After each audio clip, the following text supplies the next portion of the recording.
Hello friends, this is your friend back with a new fanfic. What if a 10-year-old Naruto proposed to the Nine Tails, and she didn't say no? Episode 2. If you like this story, don't forget to like, share, and subscribe, and leave your thoughts in the comments. Now, Naruto's unusual friendship with the Nine Tails is beginning to grow stronger, and neither of them realizes how much this bond is already changing the future. Now, let's start. As always, we have several clients requesting the services of Team 7, so you have free choice to pick which mission you want. Sarutobi began as Team 7 came to pick up another mission after a month of high demand for the apparently most popular genin team in Konoha. Today you've been requested to help the waitresses of a nightclub move some furniture. There is also a request to help a woman move to a new apartment. The final option is helping the Hokage-sama. Please just give us a C rank mission already. Sakura asked in a slightly crazed manner. The past month had been a long string of getting dumped with all the work while Naruto drove her insane by sleeping with every single client. And she had enough of it. Surely if they got a C rank mission and were sent out of the village he couldn't keep giving their team a reputation as a group of whores. She hadn't missed the way that some people had been looking at them, especially after a mission, since Naruto never bothered being quiet. She had never been so embarrassed in her life to walk next to another person. Every single day since the Torah mission there had been special requests for the services of Team 7, which was just another way of saying that Naruto was going to have a loud argument with another woman, while the rest of them had to stick around until he finished. The worst times were when there were other people there with them. She and Sasuke could do nothing but wait with their heads hung in embarrassment while he made their team look like an escort service.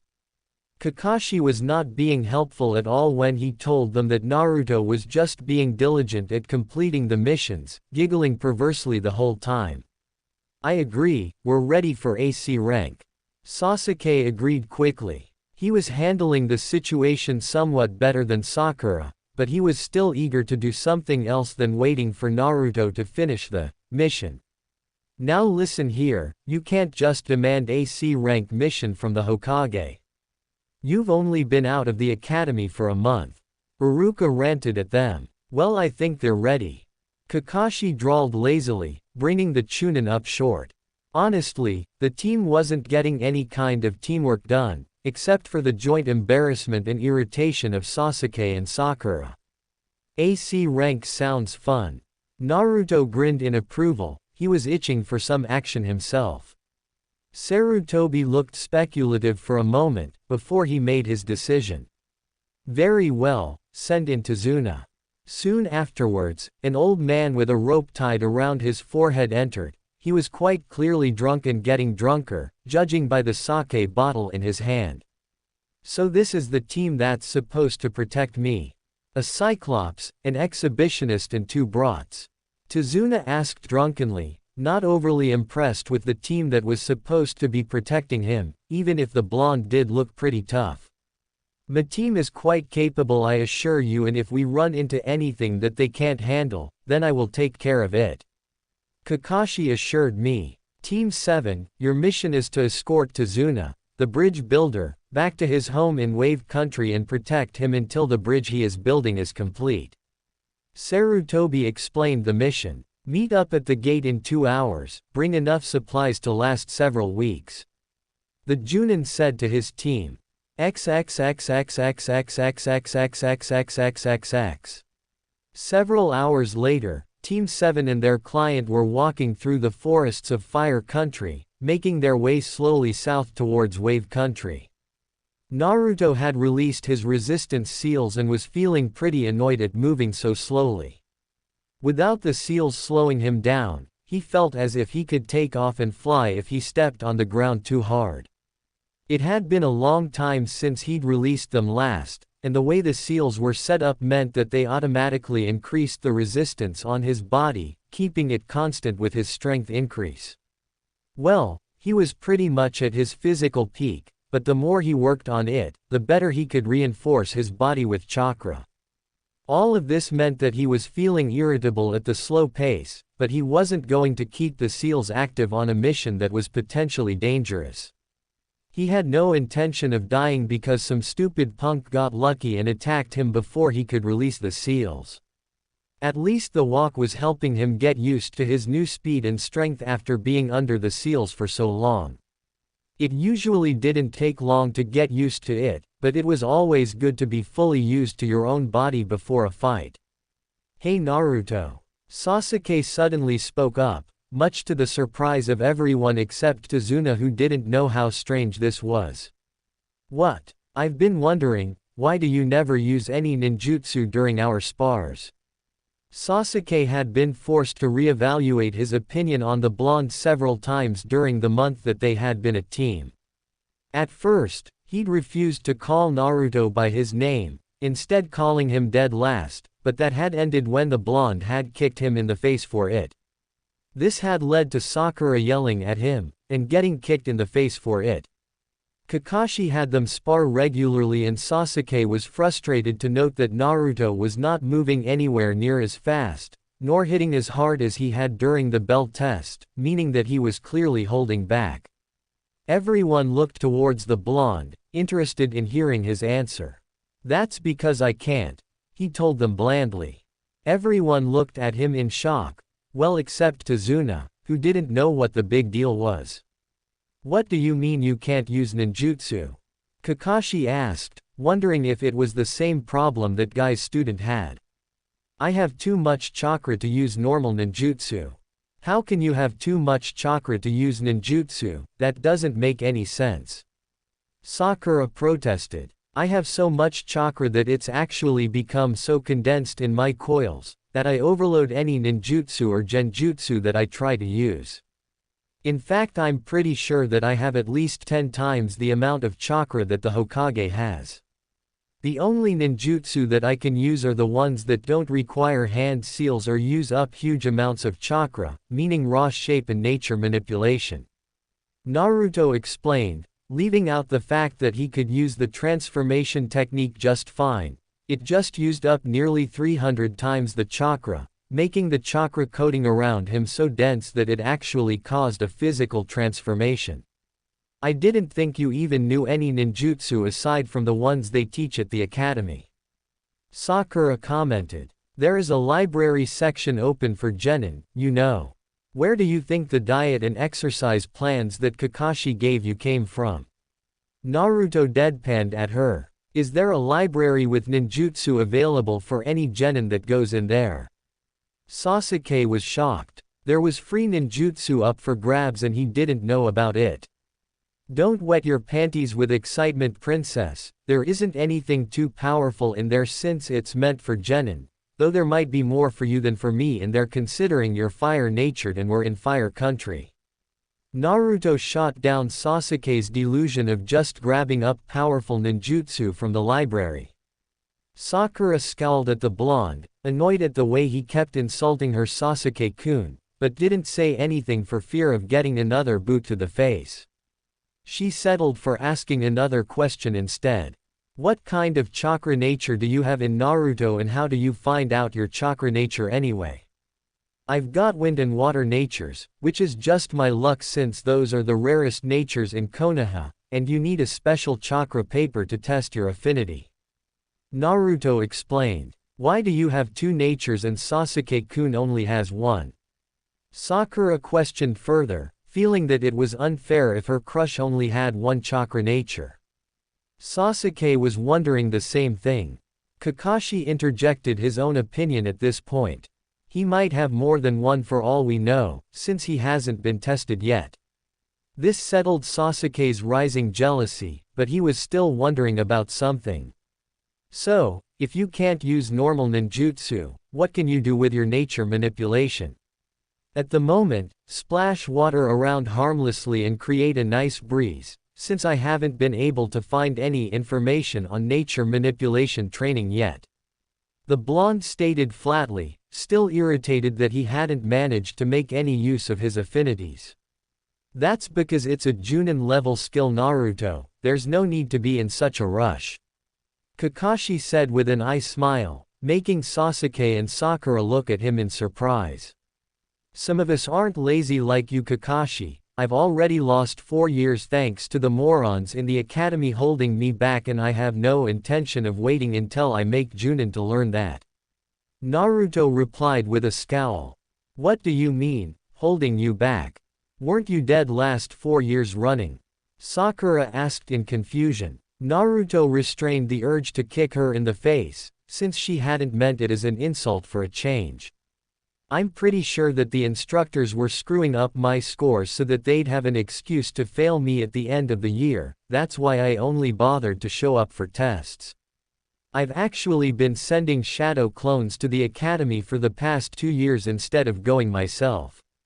Everyone was surprised to hear this, Sasuke and Sakura especially. Wait, you mean you're only 4 years older than these two brats? Tazuna interrupted in shock, having thought that the blonde was a good deal older than that. It wasn't an unreasonable assumption, considering the fact that Naruto was already very tall and he didn't look like a teenager at all. The constant workout that the resistance seals gave him had completely burned off all the baby fat that he should have retained at the age of 17, leaving him looking like he was made out of marble. Without that distinct softness that youth would give to the face of a teenager, his features were defined sharply, giving him a predatory look that was enhanced tenfold by his sharp teeth and feral whisker marks. He was far from unattractive, as the dangerous look often excited women, but he was definitely not attractive in a traditional manner. They all gave Tazuna a nod, before Sasuke picked up on something that he'd missed earlier in the conversation. But if you have too much chakra for regular ninjutsu, then why can you make shadow clones? Because there's nothing regular about shadow clones Sasuke, it's a B-ranked kinjutsu that only a few Junin ever learn because of its high chakra cost. If anyone other than Naruto tried to use shadow clones the way that he does, they would run out of chakra almost instantly. Kakashi explained lazily, eyes firmly glued to his book. Sasuke scowled at that, annoyed at the fact that the blonde had such a powerful jutsu and wondering how he even got it in the first place. While he wouldn't want to be in Naruto's position of being unable to use ninjutsu, he couldn't deny that having that kind of insane chakra capacity would be great to have when he finally faced Itachi.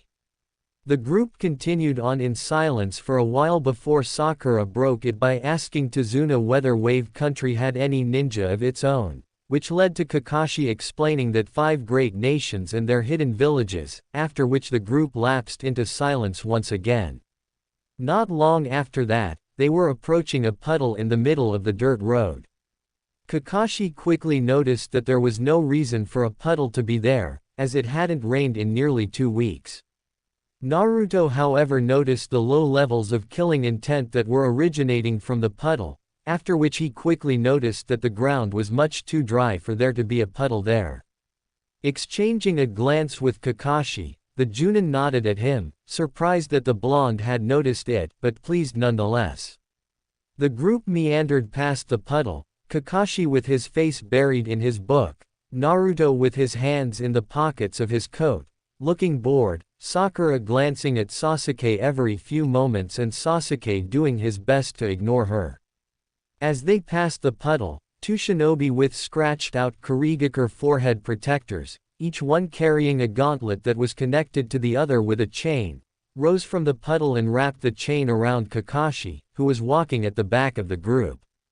With a violent pull, a wide-eyed, shocked-looking Kakashi was torn into pieces, shocking everyone except Naruto, who didn't even bother to take his hands out of his pockets.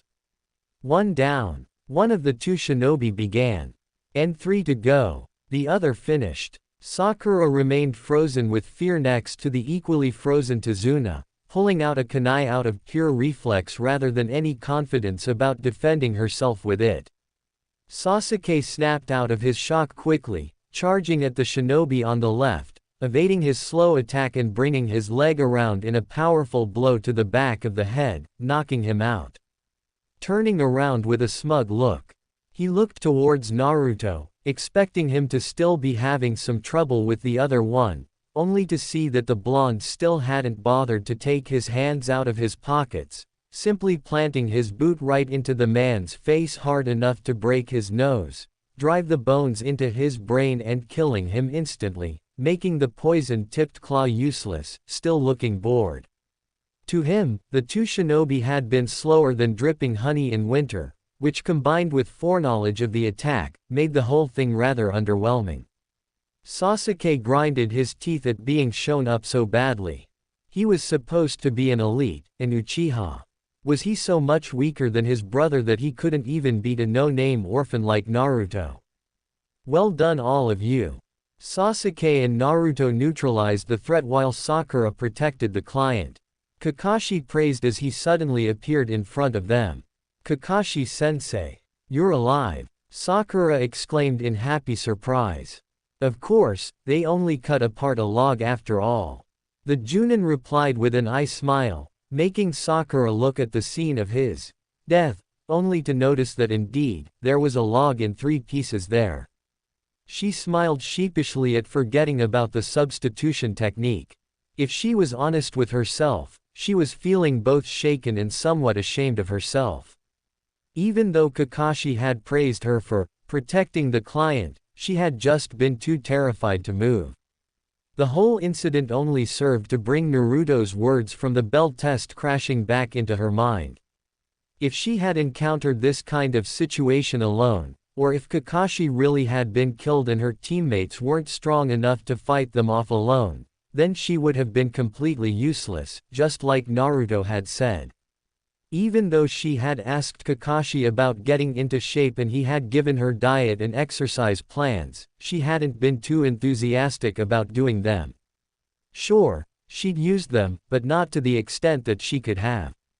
She was sure that she was still behind what most of her academy classmates had been capable of when they graduated, never mind her 2 teammates, who were clearly much further along than that.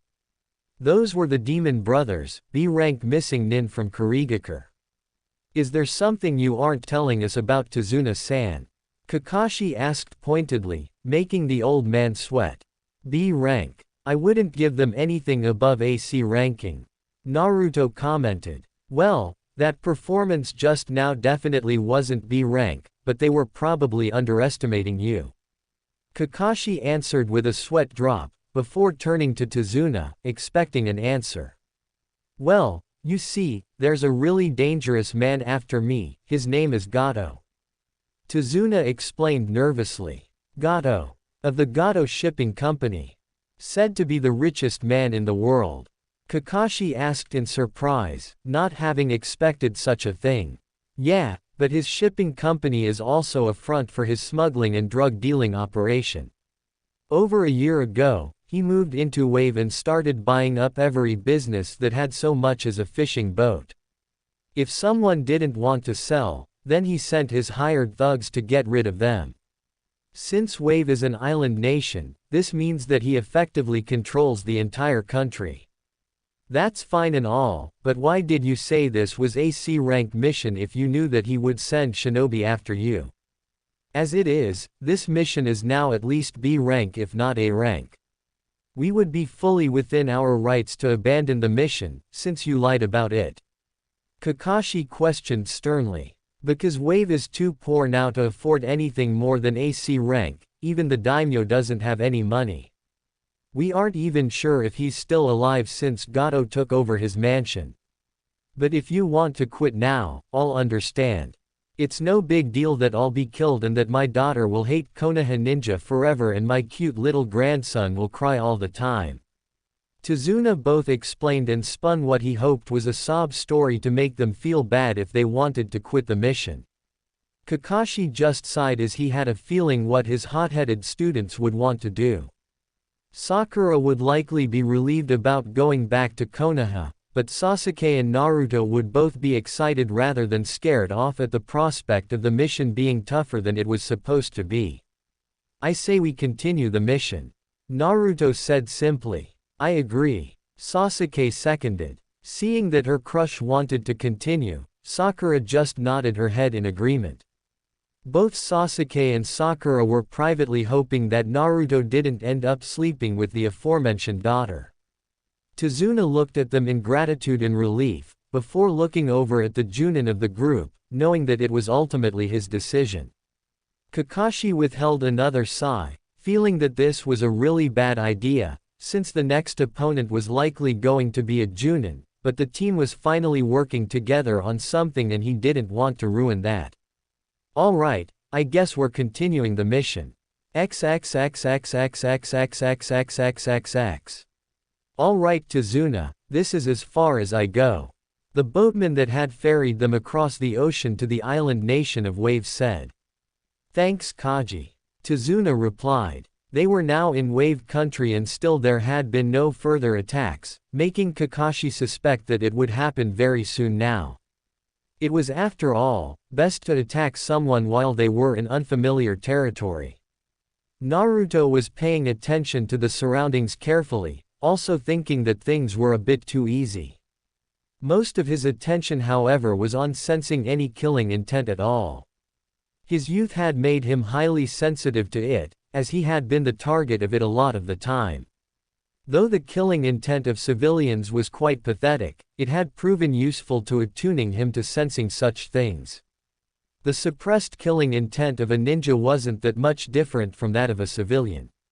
That's when he sensed it, a very faint killing intent coming from the bushes. Without thinking he flung one of his rarely used kunai into the bush and the killing intent instantly vanished, making Naruto narrow his eyes in suspicion. A cute, but terrified squeaking sound revealed that he had nearly sunk the kunai into the head of a white snow rabbit. He ignored Sakura's chastisement about frightening the poor animal, because he was utterly certain that it hadn't been a rabbit that was thinking about killing them. That rabbit shouldn't have a white coat at this time of year, meaning that it's been raised indoors. Kakashi realized, before suddenly yelling out to his team, "Get down!" Sasuke instantly obeyed. Naruto kicked Sakura's legs out from under her and flung himself to the ground simultaneously, and Kakashi tackled the bridge builder. It was all done just in time as well, as a giant sword spun through the air where they had been standing just moments before. The sword planted itself into a tree and a tall, shirtless man with a leather strap over his chest appeared on the long hilt of the sword. He was wearing camouflage pattern arm and leg warmers. His scratched-out Kurigakure forehead protector identified him as a missing nun, and he was distinctly lacking eyebrows for some odd reason, and he also had the lower half of his face wrapped in bandages, creating a similar effect as Kakashi's mask. Momochi Zabuza, the demon of the hidden mist. Kakashi stated, identifying the newcomer. Sharingan Kakashi, the copy ninja. Zabuza replied, surprising Sasuke, who was wondering why his sensei was called that. Stay back and protect Tazuna, this enemy is out of your league. Kakashi said, while lifting his headband and revealing his implanted Sharingan. Oh, I get to see the Sharingan already. I'm honored. You know, you could just hand over the bridge builder and we'd have no problem. Zabuza commented idly, readying his weapon. Sorry, but we have a mission to protect him. Kakashi returned. I thought you'd say that. Immediately after saying that, Zabuza jumped over to the nearby lake and made a hand sign. Kurigakure no Jutsu, hiding in mist technique. A dense cover of mist formed rapidly, obscuring sight and making Kakashi a good deal more wary, as his Sharingan was useless if he couldn't see. Don't lower your guard, Zabuza is a master of the silent killing technique. The Junin warned. Silent killing? Sakura asked nervously. As the name suggests, users of the technique are able to kill their targets without a sound. Most of the time, the target dies without ever realizing it. Kakashi explained, warily looking around for a glimpse of the missing nin. Naruto was trying to pinpoint Zabuza's position by the feel of the man's killing intent, but wasn't having any luck, as it seemed to be coming from several places and he could only get a general location either way. He ignored Zabuza's little speech about the 8 points in the body that he could strike for a lethal blow, as he knew that the man was just doing it to freak them out. Kakashi then used a chakra burst to disperse the mist, making Naruto wonder why he hadn't done that before. The rising pressure of the killing intent being tossed around by the two Junin was considerable, and Naruto could see that it was getting to Sasuke, as the Uchiha survivor looked about ready to kill himself. The only reason that Sakura wasn't in the same position was because she wasn't attuned enough to feel it. "Sasuke, calm down. I won't let my comrades die, I'll protect all of you." Kakashi spoke, breaking Sasuke out of his panic attack. Immediately after that, Naruto sensed the presence appearing in the middle of their formation. He spun around with an outstretched kunai, stabbing it into Zabuza's forehead, only for the man to turn into water. "Looks like you got a fast one there," Zabuza commented, not letting on that the fast reaction from the blonde had ruined his plan to get rid of Kakashi. The big, muscle-bound blonde had confused him at first. The other two looked like fresh genin, but this one was clearly a good bit older than them, and he didn't look incompetent enough to be one of those genin lifers. When Kakashi had given all three of them orders to stay out of the fight, it had told him that he didn't think any of them could be of any help in the fight, but that speedy disposal of his clone just now told a different story. If he didn't want this turning against him, he needed to keep the blonde from joining the fight. Even if he wasn't as strong as Kakashi, he could still be dangerous enough to turn the tables decidedly against him. Kakashi had pinpointed the location of the voice when Zabuza had spoken this time and immediately rushed at it, ramming his kunai into the surprised-looking man's abdomen. Only for the man to turn into water and another Zabuza to appear behind him, already swinging the sword to cut him in half. Having no time to dodge, Kakashi was cut in half and then immediately turned to water. Zabuza felt a kunai on his neck from another Kakashi immediately after.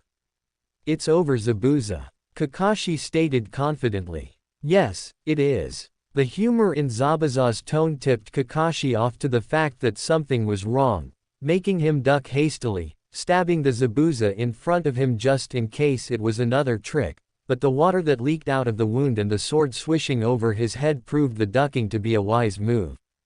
Zabuza proved to have great mastery of his oversized sword though, as the mist swing sank it into the ground, but instead of trying to pull it out, he used the sword as extra leverage to kick the silver-haired Junin into the lake. Kakashi was finding it extremely difficult to get out of the water, as it was unusually heavy. He had just processed the fact that being in the water while fighting a water-specialized shinobi was a bad idea when he was suddenly encased in a sphere of water. Suiten. Suiro no Jutsu, water release, water prison technique. It might be a prison of water, but it's stronger than steel. You won't be escaping from here anytime soon, and now all I have to do is get rid of that blonde and those two brats of yours. Sasuke gritted his teeth at being dismissed so easily, while Naruto just observed carefully to see if there were any weaknesses that he could exploit in this situation. That water prison technique looked interesting, but from what he could see, Zabuza had to keep his hand stuck inside it to sustain it, and that was a serious weakness. "Take the bridge builder and run, this fight was over when he captured me," Kakashi urged them. "He can't move as long as he's holding this prison, so just run." "I'm not sure what you're thinking right now, Kakashi, but I'm the only one fast enough to outrun no brows here, and I can't do that while carrying someone. Not to mention that he could just come after us after he kills you," Naruto replied dryly, making Kakashi feel a little stupid that he hadn't considered that. "You're not sounding very scared, Blondie, despite knowing who I am," Zabuza said, making a few water clones. Before he replied, Naruto used his full speed to smash into the water clones, who couldn't react fast enough, as they had only 1/10% of the original's power. "That's because you've placed yourself into a bad position by using a technique that prevents you from moving," Naruto told him idly, making Zabuza worry that the blonde was indeed more dangerous than Kakashi's attitude would indicate. "You're different from the other two, you've got dangerous eyes. What's your name?" Zabuza asked, realizing that this one bore watching. "Uzumaki Naruto." The blonde replied with a grin that showed him teeth just as sharp as his.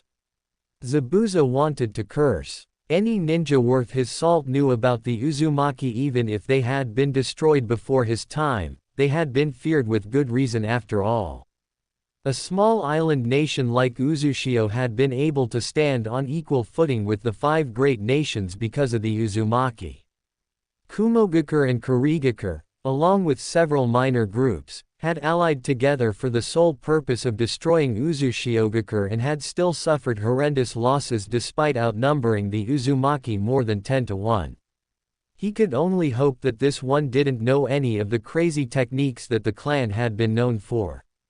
"Sasuke, Sakura." Naruto spoke suddenly to his teammates, getting their attention. "Feel free to throw kunai and shuriken at Zabuza. What are you going to be doing?"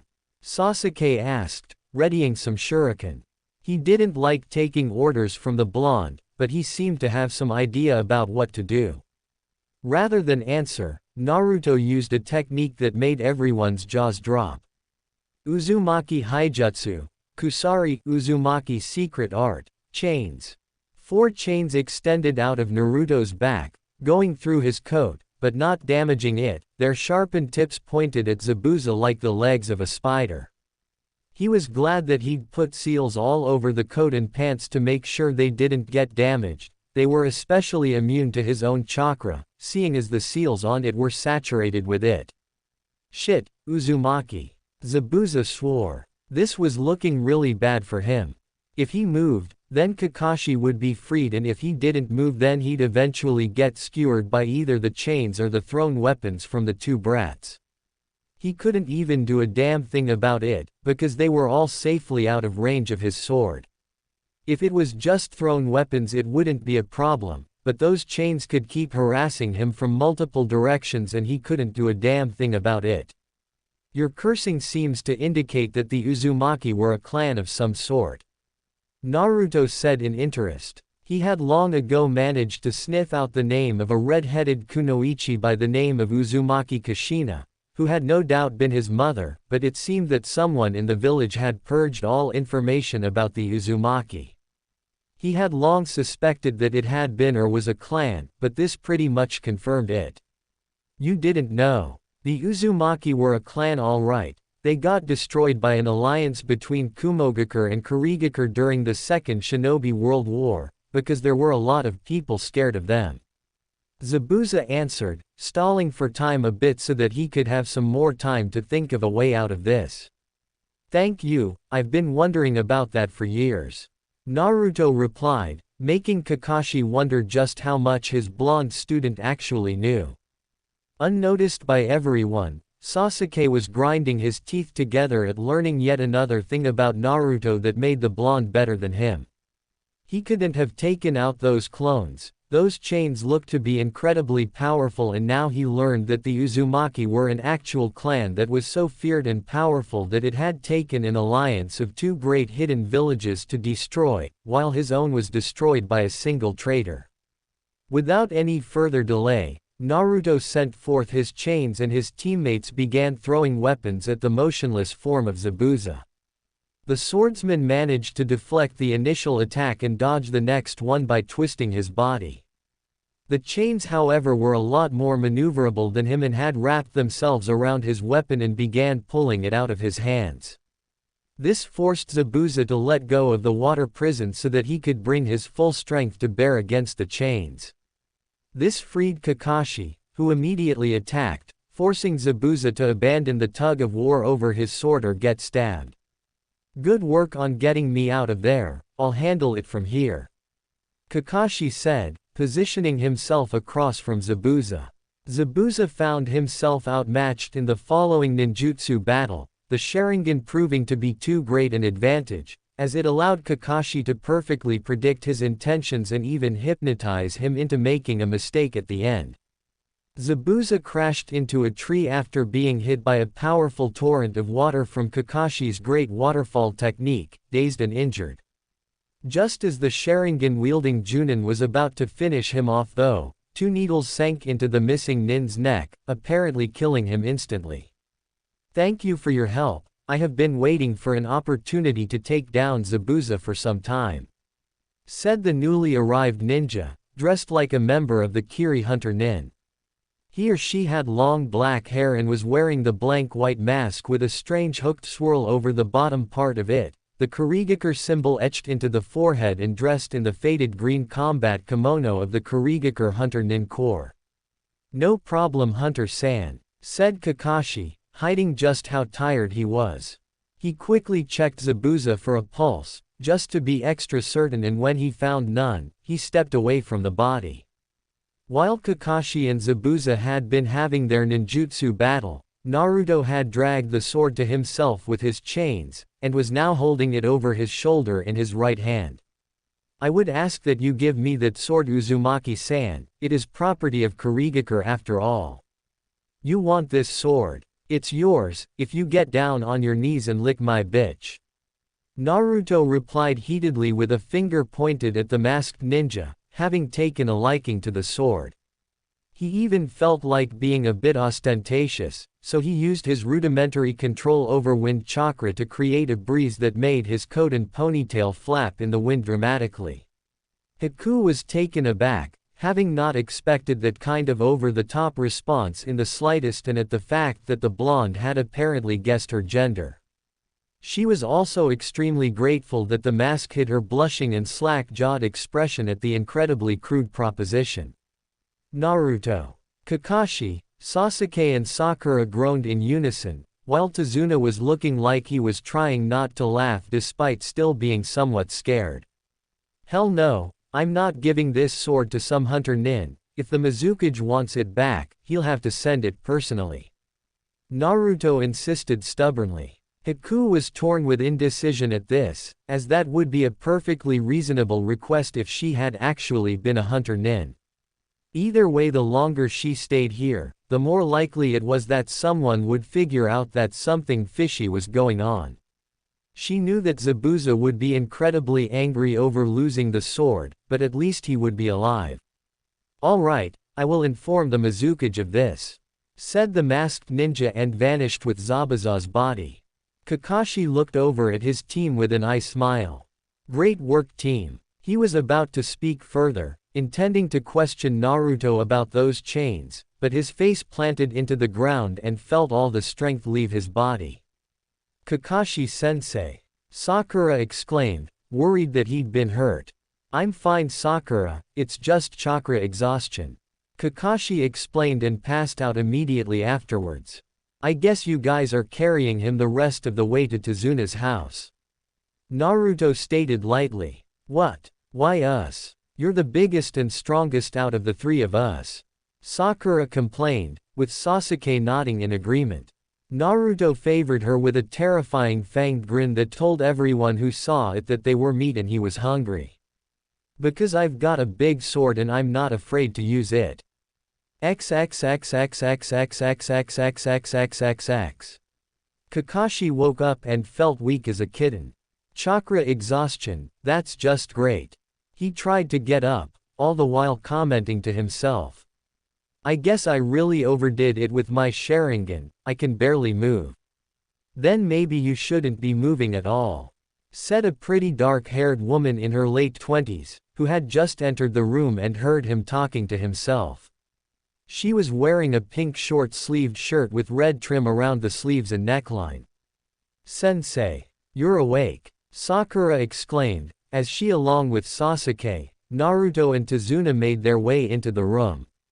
"Yeah, I'm awake, but I'm not going to be able to move normally for a week. My Sharingan really takes a lot out of me. Is it really worth using if it puts that kind of strain on you?" Sakura asked worriedly. "Well, it's okay now that you took care of that, right?" Tazuna asked. "Yeah, about that, there's something strange about that," Kakashi said as something kept niggling in his mind. "What?" Sakura asked in confusion. "Well, Hunter nin are supposed to destroy the body immediately to prevent enemy shinobi from capturing it and prying village secrets out of it, not take it away. Also, the hunter used Senbon needles, which are rarely fatal. The Junin explained. What are you getting at? Tazuna asked worriedly. I'm saying that Zabuza is still alive. He stated, surprising everyone. But you checked his pulse, didn't you? Sakura asked fearfully. She'd been terrified the entire battle.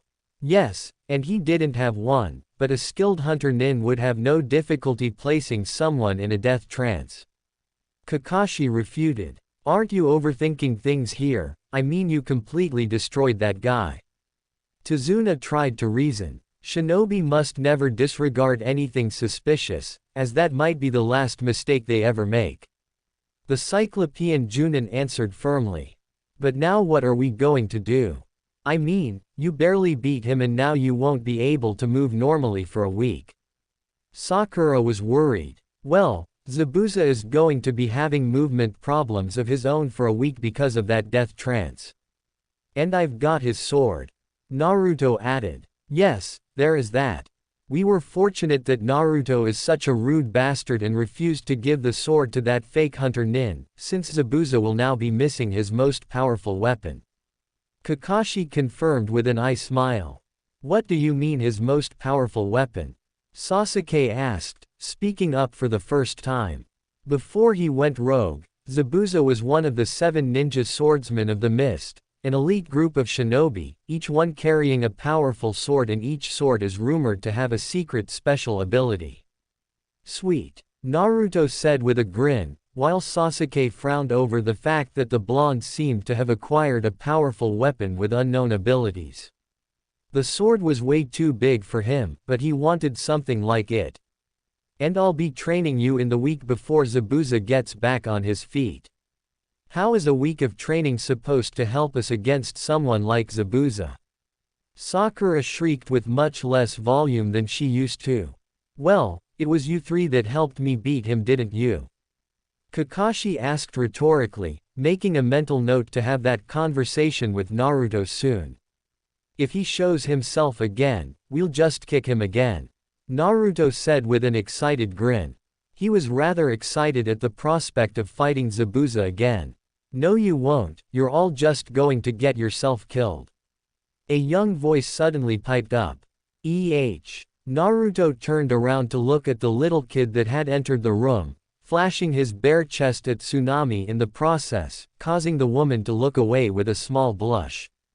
She had been trying not to look at the big blonde for the entire time that they'd been in the room together. And who are you? Naruto asked the mopey-looking kid that was wearing an oversized hat. Oh, this is my grandson Inari.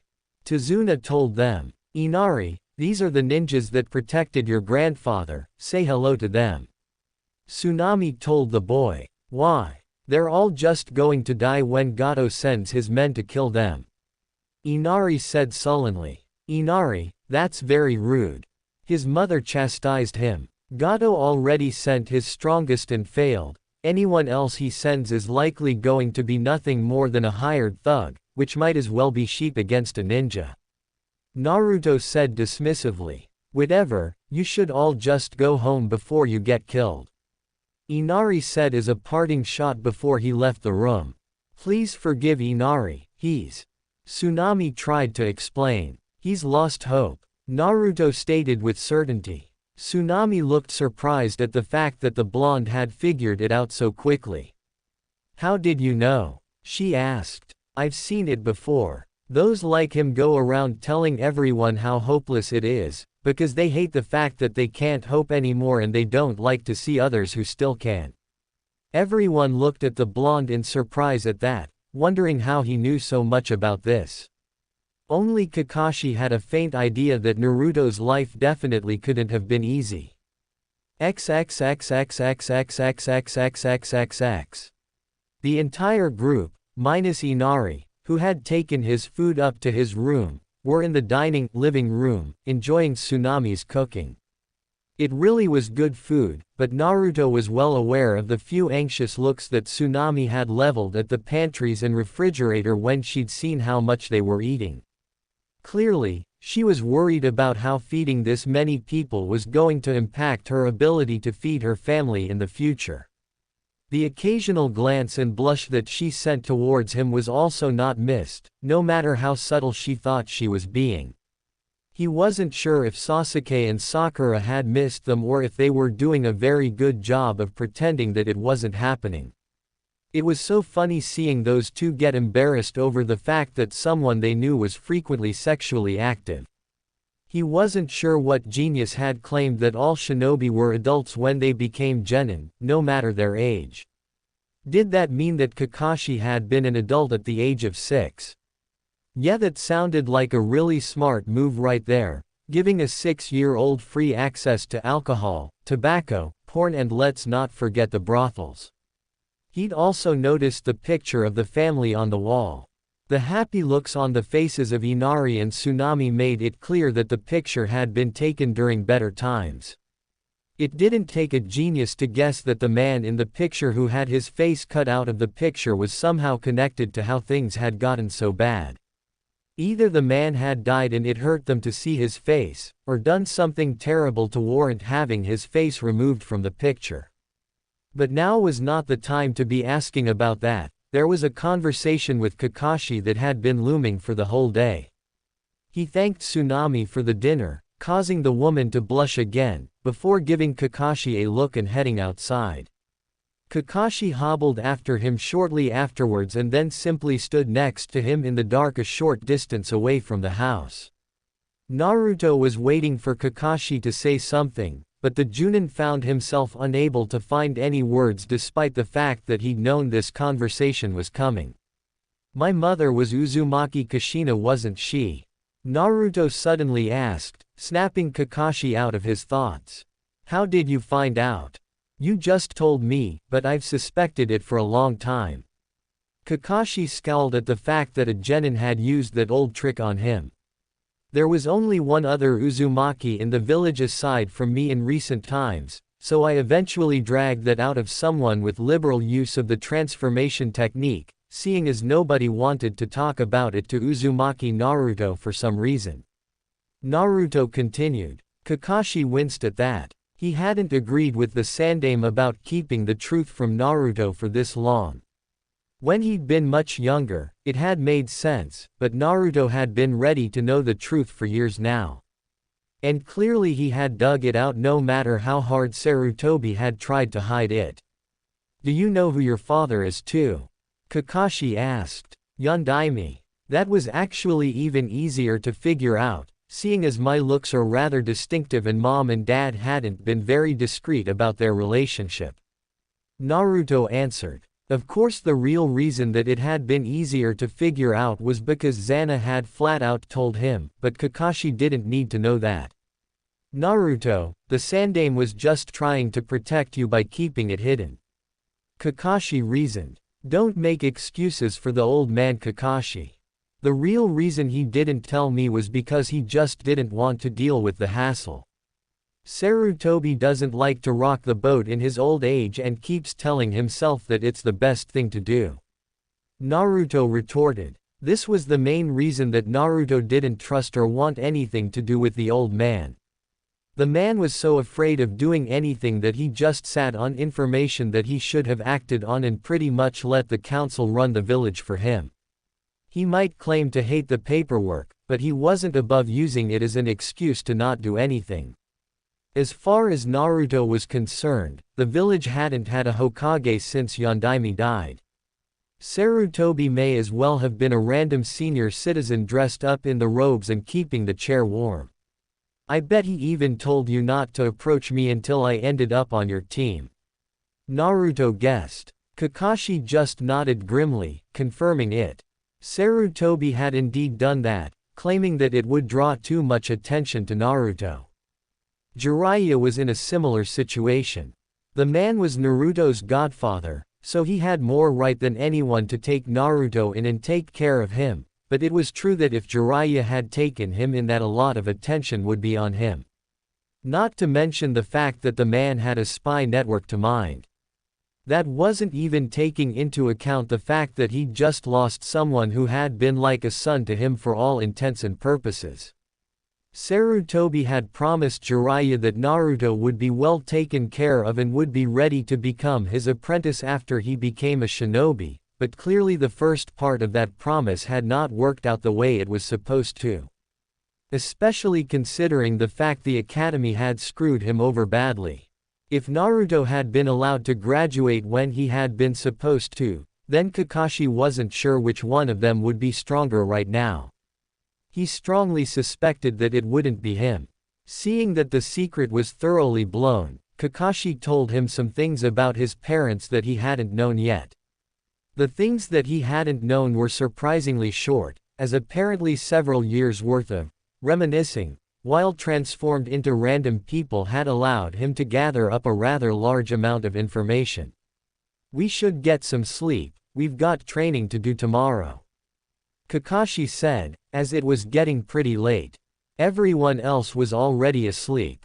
You go on ahead, I'm going to stay out here for a little longer, Naruto answered. XXXXXXXXXXX. Tsunami was sleeping peacefully in her futon, alone as always. The team of Konoha shinobi were all sleeping in the same room. Her initial protest about a girl sharing a room with 3 males was waved off in 3 different ways. Sasuke grunted. Kakashi said that Sakura needed to get used to it anyway. Embarrassment around teammates was something that had to go as soon as possible. Naruto said he preferred older women, with a wink at Tsunami that was missed by everyone except her. This had happened before Naruto and Kakashi had gone out to have their talk, and it had embarrassed Tsunami all the way until she'd fallen asleep.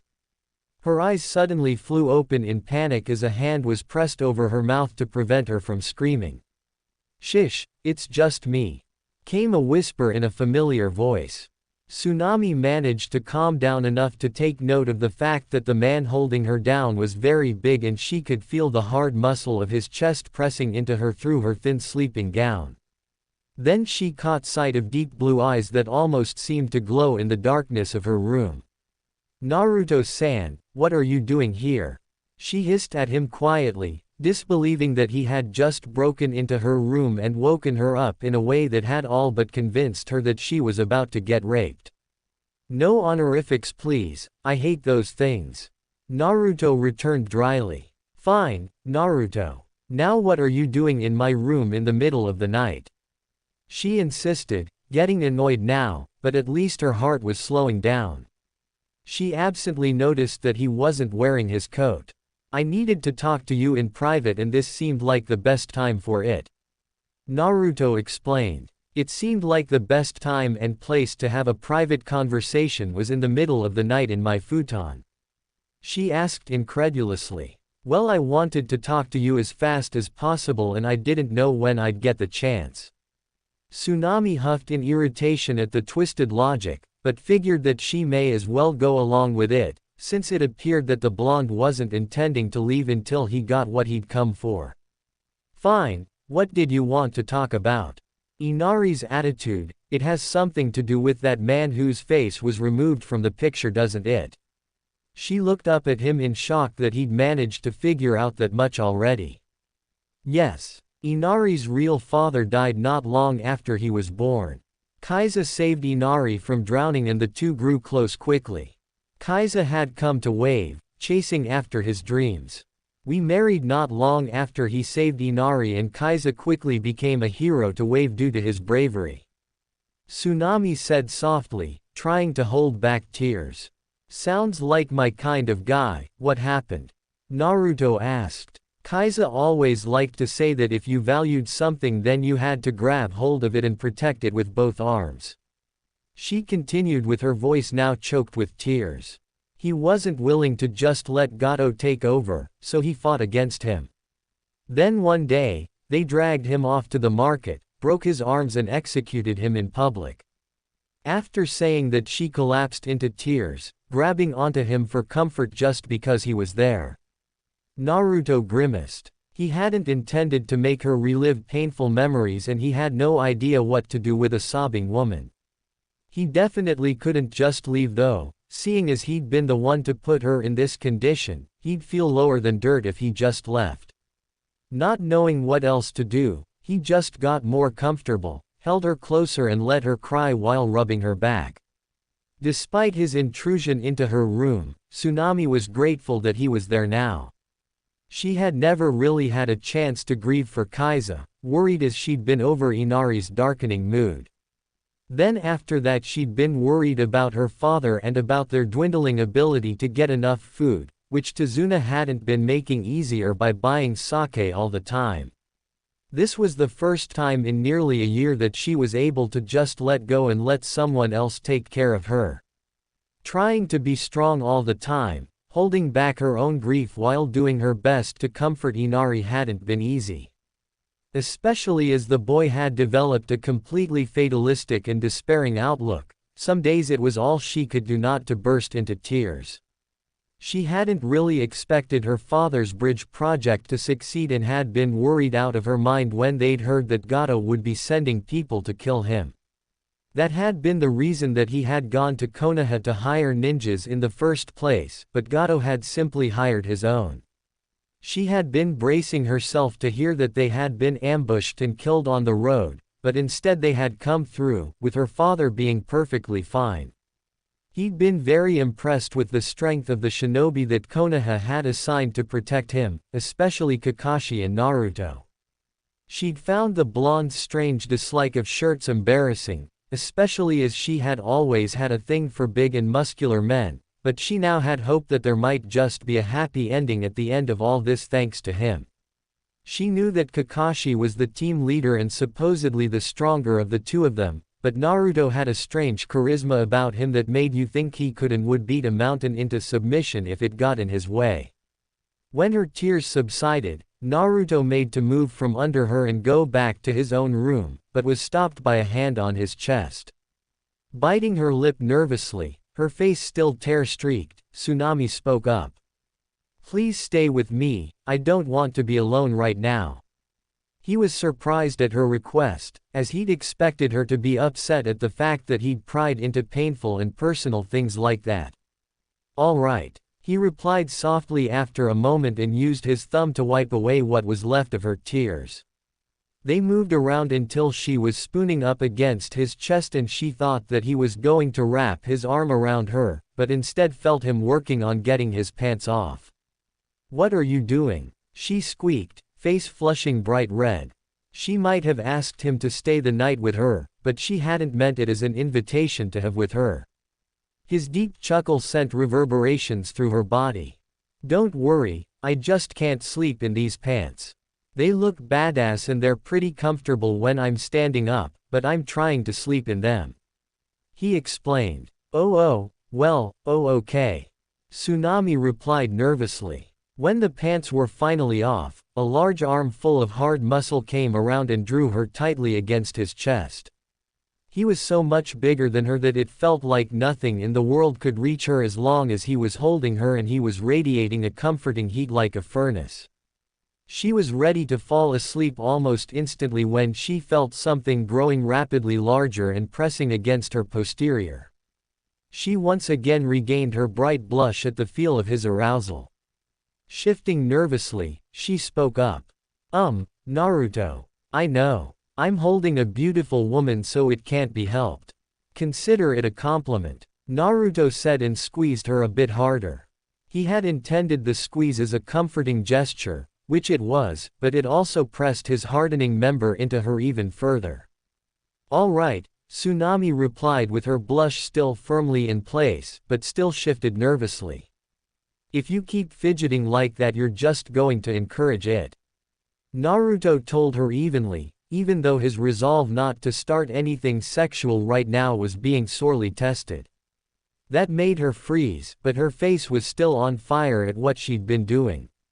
The steady throb that she could feel against her even through both of their underwear was not helping matters. Pressed this closely, she could feel that he was big, very big. Despite her embarrassment, Her exhaustion finally caught up to her and she fell asleep again. XXXXXXXXXXXX. And that is it for chapter the third. Despite my antisocial nature, I find myself liking reviews, so they would be appreciated. If anyone is disappointed that I made Haku a girl, I really had intended to make him a boy, but after taking one look at a picture of him to refresh my memory, I just couldn't do it. The tsunami woke me up feeling incredibly comfortable. She was warm and the beating of a powerful heart resonated in her ears, trying to lull her back to sleep despite the fact that she was ready to wake up. If not for the fingers that began running gently through her hair, she would have fallen back asleep. As it was, she still didn't want to open her eyes and return to reality. She hadn't felt this good in a long time and she wanted to draw it out as much as possible. She was well aware that the whole thing was rather inappropriate, sleeping in the same bed with a man that she met only the day before, but she couldn't bring herself to care. It had been so long since anything good had happened in her life that she wasn't going to let something as petty as propriety stop her. She was grateful that the blonde she was using as a pillow didn't try to move or interrupt her self-indulgence. They had moved sometime during the night and Naruto was now on his back with Tsunami resting her head on his chest. She was lightly running her hand over his chest, marveling at how hardened his muscles were. She could practically feel the restrained power they contained, that combined with the fingers gently threading themselves through her hair wove a feeling of safety that she hadn't felt since before Gato had set his sights on Wave, before that even.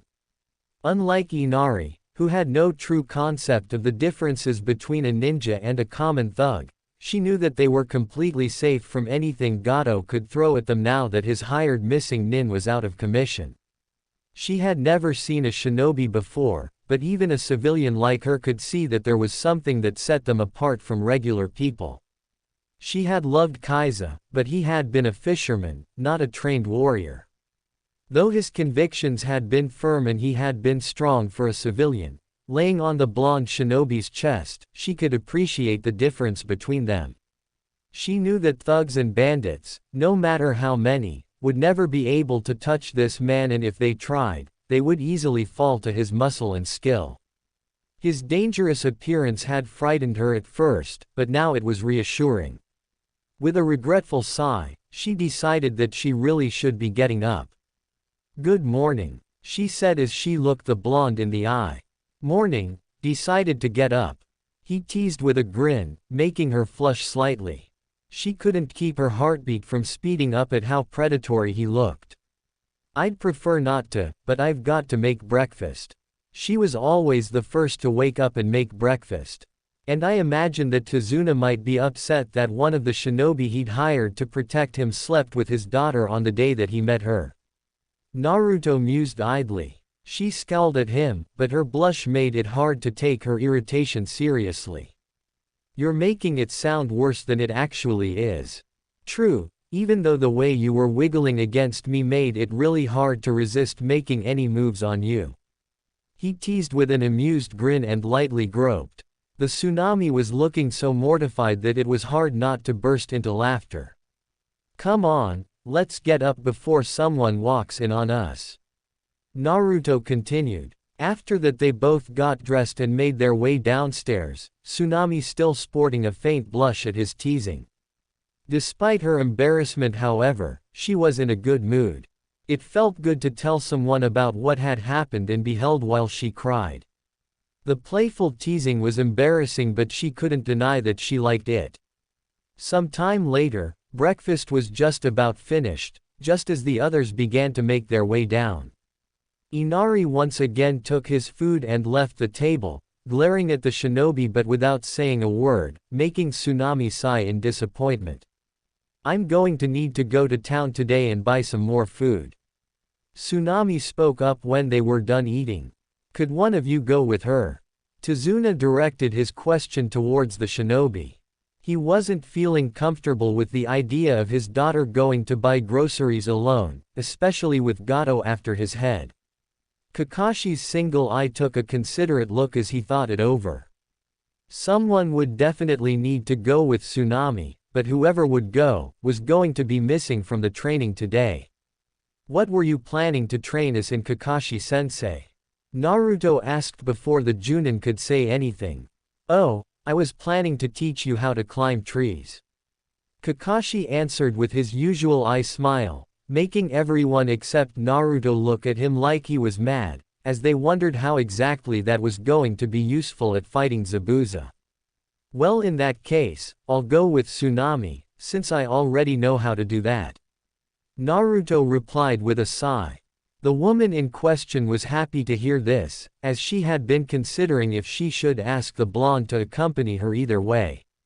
Without your hands. Kakashi pressed further, making everyone look at him like he was even crazier. Yes, without my hands.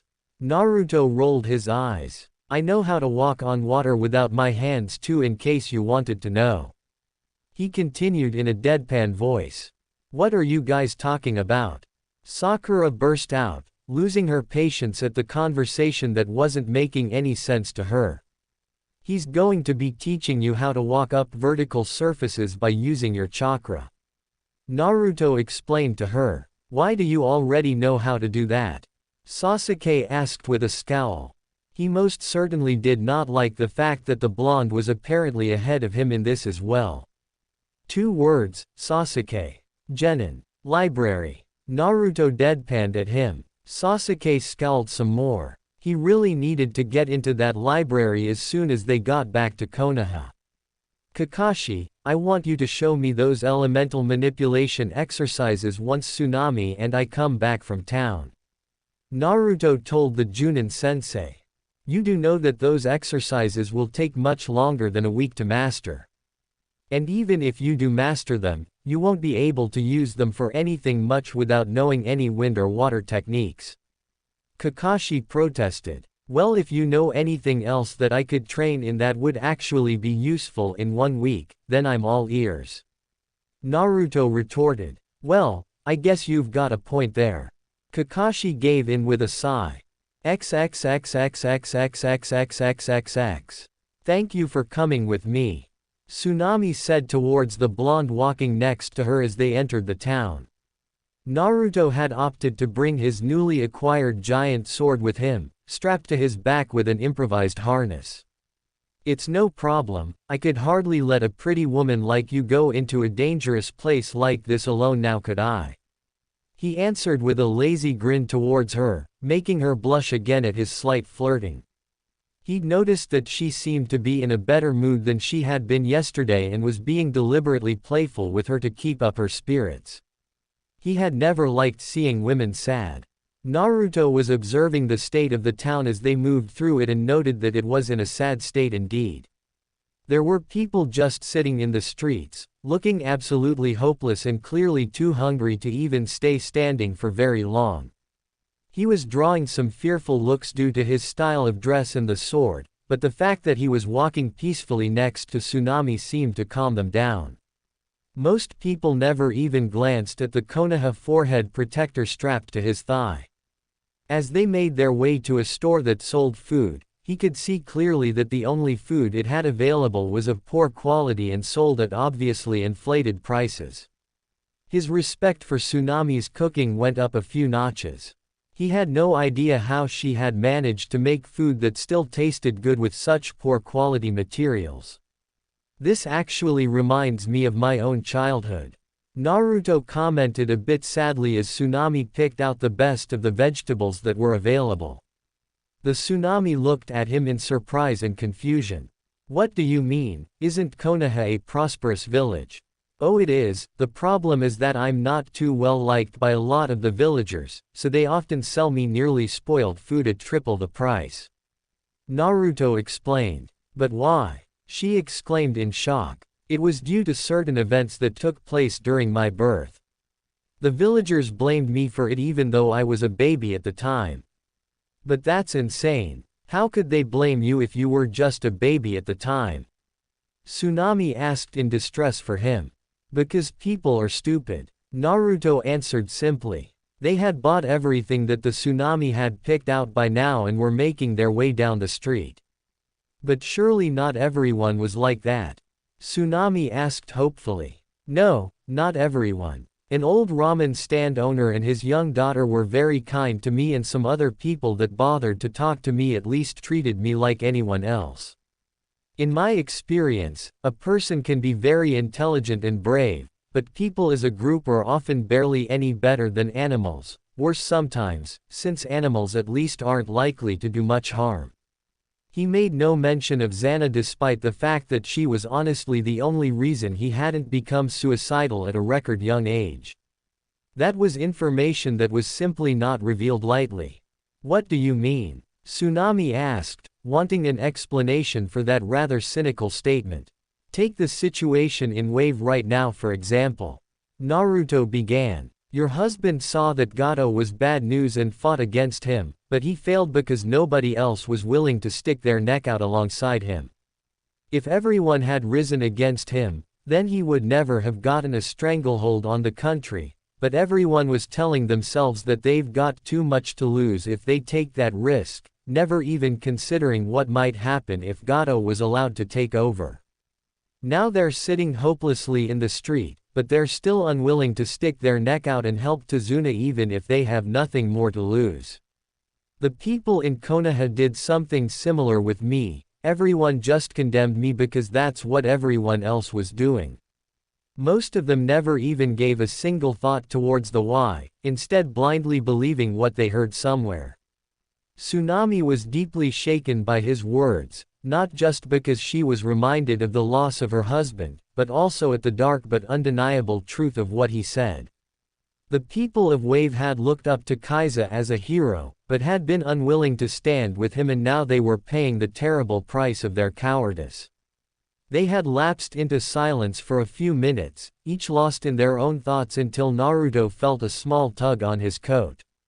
Looking down, he saw a small and dirty girl who couldn't be more than 6 years old holding onto his coat. She looked terrified that he would be angry at her, but the growling of her stomach, which he could hear clearly, had made her desperate enough to approach. She had apparently seen that he was looking much healthier than anyone else here and was hoping that he would give her something. "Do you have any food, mister?" she asked timidly while cupping her hands in front of her hopefully. Looking at the small girl, Naruto was reminded of himself at that age. Giving her a smile, but making sure not to show her his teeth, Naruto reached into his coat towards one of the seals inscribed into the inside of it and unsealed a few ration bars that he kept in there. The things tasted as bland as cardboard, but there were a lot of calories packed into them. When he deposited the ration bars into her hands, the small girl gave a bright smile and thanked him before running off. "That was a very kind thing you did," Tsunami said approvingly. Before he could say anything back, there was a sudden commotion from the direction that the girl had run off to, and when Naruto turned to look, his face darkened with anger. "Watch where you're going, you filthy little brat." An unwashed-looking and more than slightly tipsy thug yelled at the very girl that Naruto had just given the ration bars to, his hand already raised to strike her. Tsunami quickly ran after him as the blonde made his way towards the thug, catching his hand before he could hit the girl. Ignoring the angry-looking man trying to get his hand free, Naruto addressed the little girl. "Run along, sweetie." When the wide-eyed girl picked up her dropped ration bars and scampered off, the smile that Naruto had given her dropped off his face and he shoved the man into a nearby alley, with Tsunami following behind nervously. To Naruto, this was a perfect opportunity. He'd been intending to get some more information on Gato, and this piece of scum had very conveniently volunteered for an interrogation, assuming of course that he worked for Gato. As soon as the man got back on his feet, he rushed at Naruto, intending to punch him, but found his fist caught in an unbreakable grip. He tried to free his fist, but Naruto just tightened his grip painfully and twisted his wrist, forcing the man to his knees. "We're gonna kill you for this, you bastard. I work for Gato and you've been warned that anyone who goes against us is gonna be killed." The man spat angrily. Naruto looked at him coldly and bared his sharp teeth in a menacing smile. The idiot had just spared him the trouble of finding out whether he worked for Gato or not. Tell me what Gato is planning to do about the bridge builder, he demanded. The man raged, trying to get his hand free. Naruto kept tightening his grip until the bones in his fist were crushed, causing the man to scream. Predictably, nobody came to check what was going on, being too scared to get caught up in anything dangerous. You've got plenty of bones left. I'm going to keep breaking them until you answer me, Naruto stated coldly and without the slightest shred of sympathy. The man's nerve broke and he started talking. He's just going to wait for that ninja he's hired to get better and let him take care of it. Is there anything else? The man hesitated and the blonde grabbed his other arm and began squeezing. Okay. He also told us all to gather at a spot several hundred yards away from the bridge a week from now, but I don't know what for. The man quickly started talking before any more of his bones ended up broken. Well, that doesn't sound suspicious at all, Naruto thought to himself sarcastically. Gato sounded exactly like several other greedy pieces of slime that he'd had to deal with in the past when he'd still been taking over the criminal underground in Konoha, except for the fact that he was more successful. And the one thing that you could count on with the likes of them was that their own greed always got the better of them. I've told you everything, now let me go, the man said, cradling his broken hand. Naruto ignored him and instead grabbed hold of his head with both hands and twisted violently, ending his life with a sickening crack. Letting the fresh corpse fall to the ground, he produced a sealing scroll from inside his coat and sealed the body inside. No need to be causing Gato to get suspicious and change his plans if one of his flunkies was found with his neck broken. Turning back towards the entrance of the alley, he saw a pale and shaken Tsunami staring at him with wide eyes and trembling hands. Shit. Sorry you had to see that, Tsunami, he said quietly. Tsunami for her part was having trouble reconciling the image she had of the blonde as a gentle and caring man with the cold and brutal execution she had just witnessed. She knew of course that killing was a part of life as a shinobi, but seeing it was something else entirely. She didn't feel at all sorry for the man he'd killed, it was just the act itself that shocked her with its casual brutality. It's all right, she said shakily. They made their way back to the house in silence, giving Tsunami plenty of time to calm down. Does it bother you to kill like that? She asked softly. Not anymore. It bothered me when I made my first kill when I was 12, but I've long since realized that some people just need to die. Just like Gato is going to die by the end of this no matter what, Naruto admitted, and she was struck by the absolute confidence with which he said that, as if any other outcome was simply impossible. They had nearly reached the house before the tsunami struck again. She was biting her lips nervously and blushing in embarrassment, but forced enough calm into her voice to speak clearly. Will you come to my room again tonight? Naruto looked at her in surprise at the request, before his expression turned into a teasing grin again. Well, if the client wants to have her way with me, then as a shinobi under your employ, I cannot refuse. That her father was the actual client was a minor detail that Naruto decided to ignore in favor of his teasing. She slapped his arm, blushing furiously. Shut up. It's not like that. Once she had calmed down somewhat, she asked another question. Is that really true? That you can't refuse something like that? She was thinking about Kunoichi and if they were forced to sleep with clients if they demanded it, as she imagined that many clients would be like that. No, not really. Clients are warned that demands like that are not tolerated. At least, that's how it is in Konoha. I don't know how it is in other hidden villages, he admitted. His D-rank cases were another matter, as members of the village were well aware of that rule. They had just ignored it in his case because they knew that they wouldn't get in trouble for it. By this time they had reached the house and Tsunami went inside to put away all the groceries, while Naruto made a beeline for the forest where the rest of Team 7 was training. When he arrived there he could see Kakashi lazing around, reading his porn as usual, Sakura leaning against a tree in exhaustion and Sasuke glaring at a tree venomously. How's the training going? I figured it out on the first try. Sakura said proudly, before sending a nervous glance towards Sasuke when she saw his scowl deepen.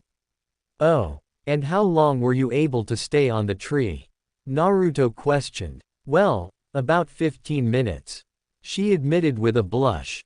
So basically, you have such a tiny amount of chakra that controlling it was easy, but a simple chakra control exercise like that exhausts you in 15 minutes. He asked dryly. Yes, Sakura said with her head hanging despondently. Well, this should help you build up your chakra capacity if you keep it and you can help the princess over there figure out that he's using too much chakra. Naruto advised. Sakura frowned at him for calling Sasuke a princess, but thought better of saying anything. How do you know I'm using too much chakra? Sasuke asked irritably, having heard the entire conversation and was none too pleased with being called princess. I can see you blasting the bark off the tree's genius. Don't feel too bad about it though, the first time I tried this I used so much chakra that I nearly blew the tree in half. The blonde admitted with a wry grin. Sasuke scowled even further at the blonde. Naruto's obvious greater strength was annoying him to no end, and the worst part of it was that he didn't even know if he'd seen all of it yet.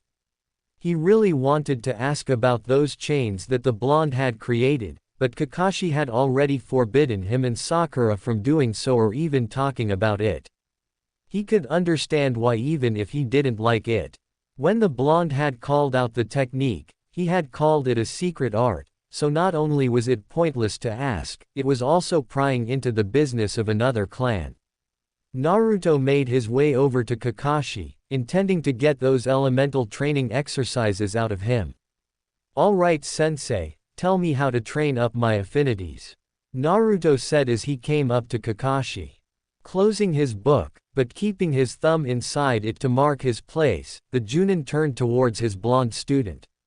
Well, for wind you need to learn how to cut a leaf with only your chakra, and for water you need to take some regular paper and soak it with only your chakra.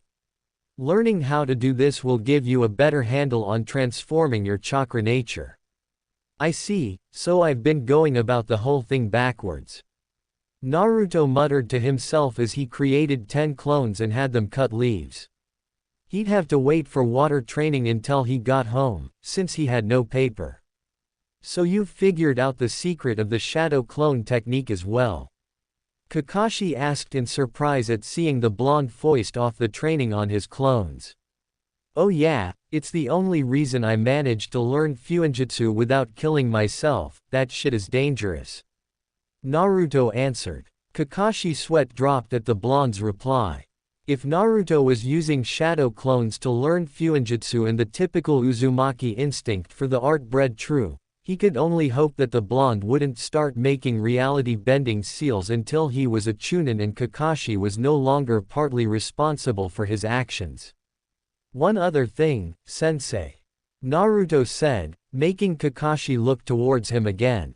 I interrogated one of Gato's men while I was in town during the tsunami. Apparently he's ordered all of his goons to gather somewhere close to the bridge a week from now, which I found suspicious considering that that's about the time we expect Zabuza to recover from his death trance. Kakashi considered the information carefully for a minute before replying. That is suspicious, we'll have to be careful about that. I'm going to be sending disguised clones into town every day to see if I can pick up any more details over the next few days. Naruto informed his sensei. Kakashi nodded in approval before his mind went off to a different subject that he'd been wondering about since the previous night. Say Naruto. Kakashi began. Naruto had just been about to move off and start practicing with his new sword when the tone of his sensei's voice stopped him.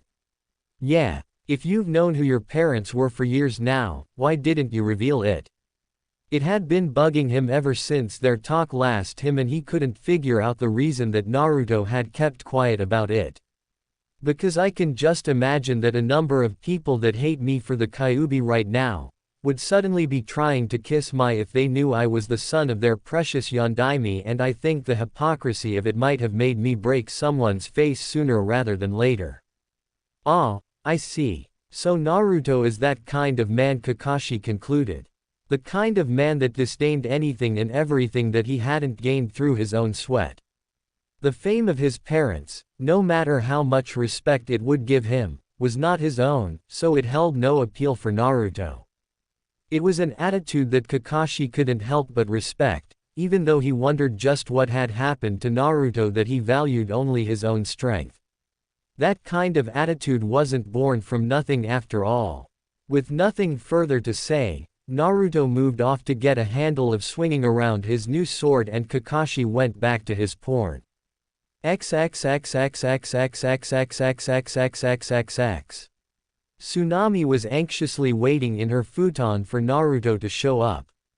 She'd been terribly embarrassed about asking him to do this, but it had been the most wonderful thing that she had experienced in a long time, and she was willing to suffer through a little embarrassment if she could have that again. His sudden appearance next to her made her jump in instinctive fright, the fact that she had been expecting him being the only reason that she hadn't screamed. He was already in his underwear, coat and pants nowhere in sight. "You're finally here," she said with a relieved sigh as he climbed under the sheets and spooned her exactly the same way that he'd done the previous night. "Sorry about that. I had to take a swim in the river, swinging that sword around made me smell a bit too manly," Naruto explained, making her snort in amusement. As soon as they'd settled, the tsunami started fidgeting again, and Naruto couldn't help but notice that she wasn't wearing the same thing as she had yesterday. Her night shirt today was a lot shorter, only just barely reaching her thighs, and she'd apparently decided to wear a purple thong instead of a more substantial piece of underwear. He was already developing the inevitable hard-on and was about to warn her about what her fidgeting was doing to him when she surprised him by turning around and pressing her against his chest. He raised a questioning eyebrow at her that was only barely visible in the low light, but she just kept biting her lip nervously while looking at him and rubbing her thighs together. "What is it?" he asked, just to prod her out of her thoughts. It was getting pretty obvious to him what was on her mind. Instead of answering, she leaned, brought her head close and kissed him. Despite his intention of getting rid of the smell by taking a swim in the river, she could still smell the remnants of the sweat that had clung to him, and it had been the last straw. She'd been attracted to him ever since she had seen him, and the more time she spent around him, the more things she found to like. Far from being unpleasant, the musky smell excited her to no end, and she couldn't take it anymore. She didn't care that he would have to leave when the mission was over and she'd probably never see him again. She didn't care that she had only known him for 2 days. The only thing she cared about was the burning need to feel him sheathed inside her. "Are you sure about this?" Naruto asked her, just to be sure. "Yes, now take me," she urged, getting desperate to get what she wanted. Not needing any more convincing, he returned her kiss and rolled over so that he was on top of her. It was something of a surreal experience for Tsunami to have to be careful so that she didn't cut her tongue on his teeth, so she let him win their little tongue duel without putting up much of a fight. When he moved his mouth down to her neck, she couldn't help letting out an excited shudder at the feel of those teeth scraping lightly over her neck, knowing that they were easily sharp enough to pierce through her skin. She suddenly felt herself lifted up and her night shirt went flying over her head, leaving her completely except for her thong. She covered her with her hands self-consciously when she saw his eyes roving over her the way a hungry lion might look at a gazelle. Without saying a word, he grabbed her hands and raised them over her head and lowered his mouth to her right nipple. The movement of a hot tongue over the sensitive nub of flesh made her take a sharp intake of breath that grew into excited panting when she felt the gentlest scrape of inhumanly sharp teeth against it. The fact that she tried to free her arms from his grip but felt as if she was trying to move a mountain only aroused her further. He paid equal attention to both of her and left her aching with need by the time he moved on. Her panties were already a soaked mess when he hooked his fingers into the waistband and took them off, with Tsunami eagerly lifting her hips to help him. The deep whiff he took of her crotch embarrassed her, but she didn't protest when he started moving his face closer. He had released her hands by this time and she was desperately grasping at the futon, wanting him to get on with it already. She kept her teeth clenched tightly to prevent any loud moans from escaping her as he started licking up what she'd released so far, avoiding any highly sensitive areas. She continued to grit her teeth together when his tongue began to probe her nether lips and slip inside of her, only moaning deep in her throat to prevent herself from being heard by the entire house. When he moved his attention to her swollen, she quickly raised her hand and sank her teeth into her own forearm to hold in the moaned screams, the other hand finding its way to the top of his head and pressing it harder against her crotch. It didn't take even a minute before she was shuddering with the after effects of her orgasm. Panting, breathless and almost ready to pass out, she couldn't believe that he'd gotten her this worked up already and they were technically still at the foreplay stage. Due to her lack of attention, she never even noticed him before his weight was suddenly pressing down on her again and she felt the monster between his legs pressed against her quivering nether lips.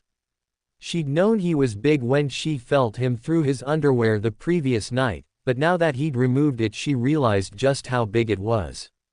She was intending to tell him to be careful, because there was no way that all of that was going to fit inside her when he pressed his lips against hers again, making her taste herself on his tongue while he rubbed his rod against her, getting it lubricated so that it would slip inside her without trouble.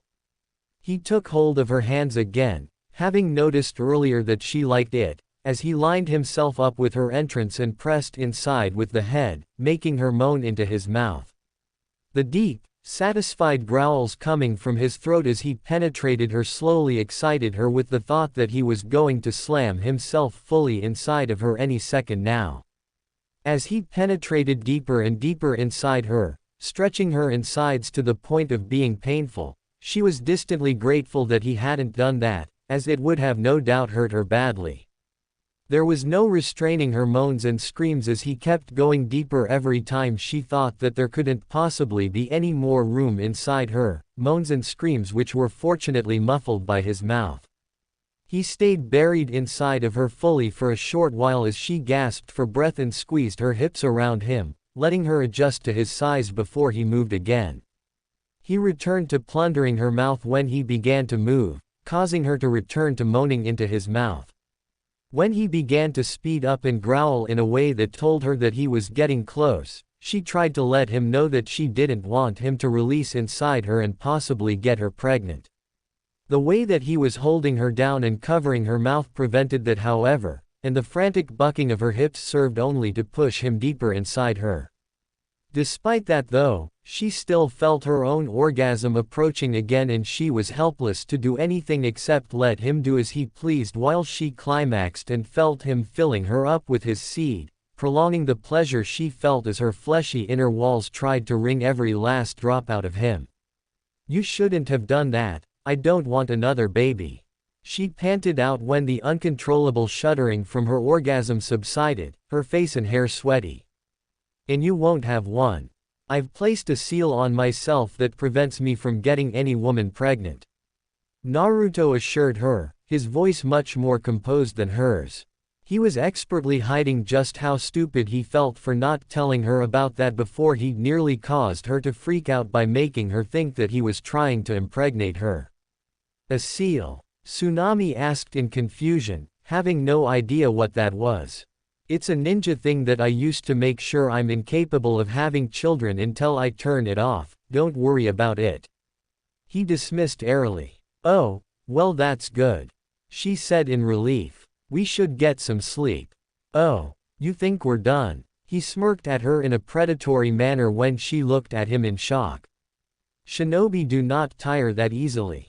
The tsunami felt him hardening inside her again as he said that, and she couldn't believe that he was ready to go again so soon. She was already tired and felt as if she could fall asleep any moment now, but was denied as he began thrusting inside her again. He brought her to another orgasm and released inside of her twice more before he was finished, leaving her barely able to stay conscious. She noted with some incredulity that her stomach had actually bulged slightly from the amount of sperm he'd pumped into her and she was painfully full. She'd thought that stuff like that only happened in that Ika book she'd read once when she'd been bored. Despite how much she just wanted to pass out and sleep for the next 2 days, however, there was something that really needed to be done if she didn't want her futon to be soiled beyond all hope of recovery. "I need to go to the bathroom," Tsunami murmured into his ear sleepily. "All right," Naruto answered. "I'm afraid you'll need to carry me," she muttered at him with a good deal of embarrassment. "I can't move my legs properly." She was grateful to every deity that had ever existed that at least the bathroom was just across the hall from her room. What followed was infinitely embarrassing for the single mother, as Naruto had to maneuver her onto the toilet and then proceeded to stare shamelessly, as she sat on the toilet with her legs spread and a small river of sperm leaked out of her. "Don't look, it's embarrassing," she pleaded with him. Neither her first husband nor Kaiza had been this blatantly unashamed of all things related and she had no idea how to deal with it. "I think we're a bit past being embarrassed with each other, don't you?" He chuckled at her, amused by her flaming red face. At least the shower they took together was less embarrassing, despite her uncooperative legs. Once they were both cleaned up and back in her futon, still since they hadn't bothered to get dressed, Tsunami looked over at the blonde whose presence she intended to enjoy for as long as his mission in Wave lasted. "I really wish I could keep you after your mission is over," she murmured longingly. Aside from how attractive he was also just so likable that it would be absurdly easy to fall in love with him. Era, are you trying to sink your claws into a younger man's Tsunami?" Naruto said in a faux scandalized tone. "I'm not that old, Naruto, I'm only 29, you know." Tsunami scowled at him, but the poorly suppressed laughter in her voice betrayed the fact that she was just playing along. "Ah, but I am that young, didn't Tazuna tell you that I'm only 17? He said with relish, realizing that she must have made the same mistake as her father and assumed he was somewhere in his mid-20s. The look of shock on her face was priceless and he intended to treasure it for a long time. "No, as a matter of fact he didn't tell me," she muttered sourly. "I can't believe I've bedded a 17-year-old. When did I become a cougar?" she said mostly to herself with wry amusement. It didn't really matter how old he was in the end, but she had honestly thought that he couldn't be more than 5 or 6 years younger than her. "Why, when you met me, of course. I could see you checking me over like a prime piece of meat right away." His grin was so wide by now that she could swear that she saw the moonlight pinging off those fangs of his. "Oh, just shut up and go to sleep." She scowled at him for embarrassing her again and nuzzled into his chest. Naruto did as he was told and shut up, but he did not fall asleep yet. He didn't fall asleep because he was troubled. He had started to like Tsunami. In fact, he had started to like her a great deal. He had never expected such a thing to happen and didn't know what to do about it. Either way, he wasn't going to be doing anything about it at this exact moment, so he decided not to worry about it. He wasn't really stupid enough to think that the problem would leave his mind if he left the comfortable spot with the warm woman cuddling into him, so he didn't bother freaking out. He could think this problem over when he was less sleepy. XXXXXXXXXXX. Breakfast the next morning was an interesting affair to say the least.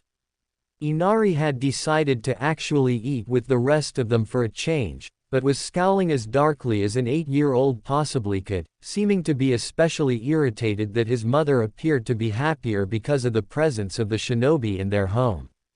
It seems that the gloomy brat resented the fact that they believed themselves capable of doing something and that his mother was buying into it. Naruto wondered whether he would have preferred to know the real reason why his mother was in such a good mood.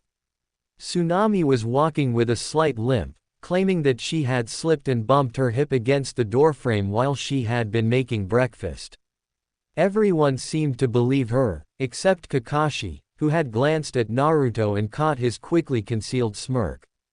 After that, the scarecrow Junin had quickly stuck his nose into his orange book to conceal the proud tears gathering in his eye. MILF Hunter. There was a time and place for that kind of information to be used in order to traumatize his other two students some more. In the dining table during breakfast with the family of the lucky woman who had scored herself a young blonde was definitely not it. After they had eaten, everyone had gone off to do their own thing. Sasuke and Sakura, along with Kakashi, had gone to the forest to continue training tree walking, one to learn it and the other to bolster her chakra capacity. Naruto and Tazuna had gone to the bridge, though not before the blonde had made several dozen clones and had them scattered across to accomplish various tasks, such as training and spying around town. Both Sasuke and Sakura had wondered what the point of sending clones to train was and were shocked at hearing that shadow clones could be used as a training aid due to the memory transfer function. The Uchiha survivor had seethed with jealousy at learning that his blonde teammate had such a powerful tool at his disposal and demanded to learn it, forgetting that it was a kinjutsu. Kakashi had shot down his idea with a reminder that only people with a truly insane chakra capacity could utilize the technique as a training aid. The day passed without any further incidents. Naruto's transformed clones that had been skulking around town, eavesdropping on anything of interest, had not found anything new, but had caught a few conversations with the thugs wondering why they were supposed to show up near the bridge, so at least that was confirmed. The clones he had sent to train had been making slow but steady progress, though one of them had for some reason decided to go fishing instead of training, which had made Tsunami smile when it had brought the fish, so he figured it was all good.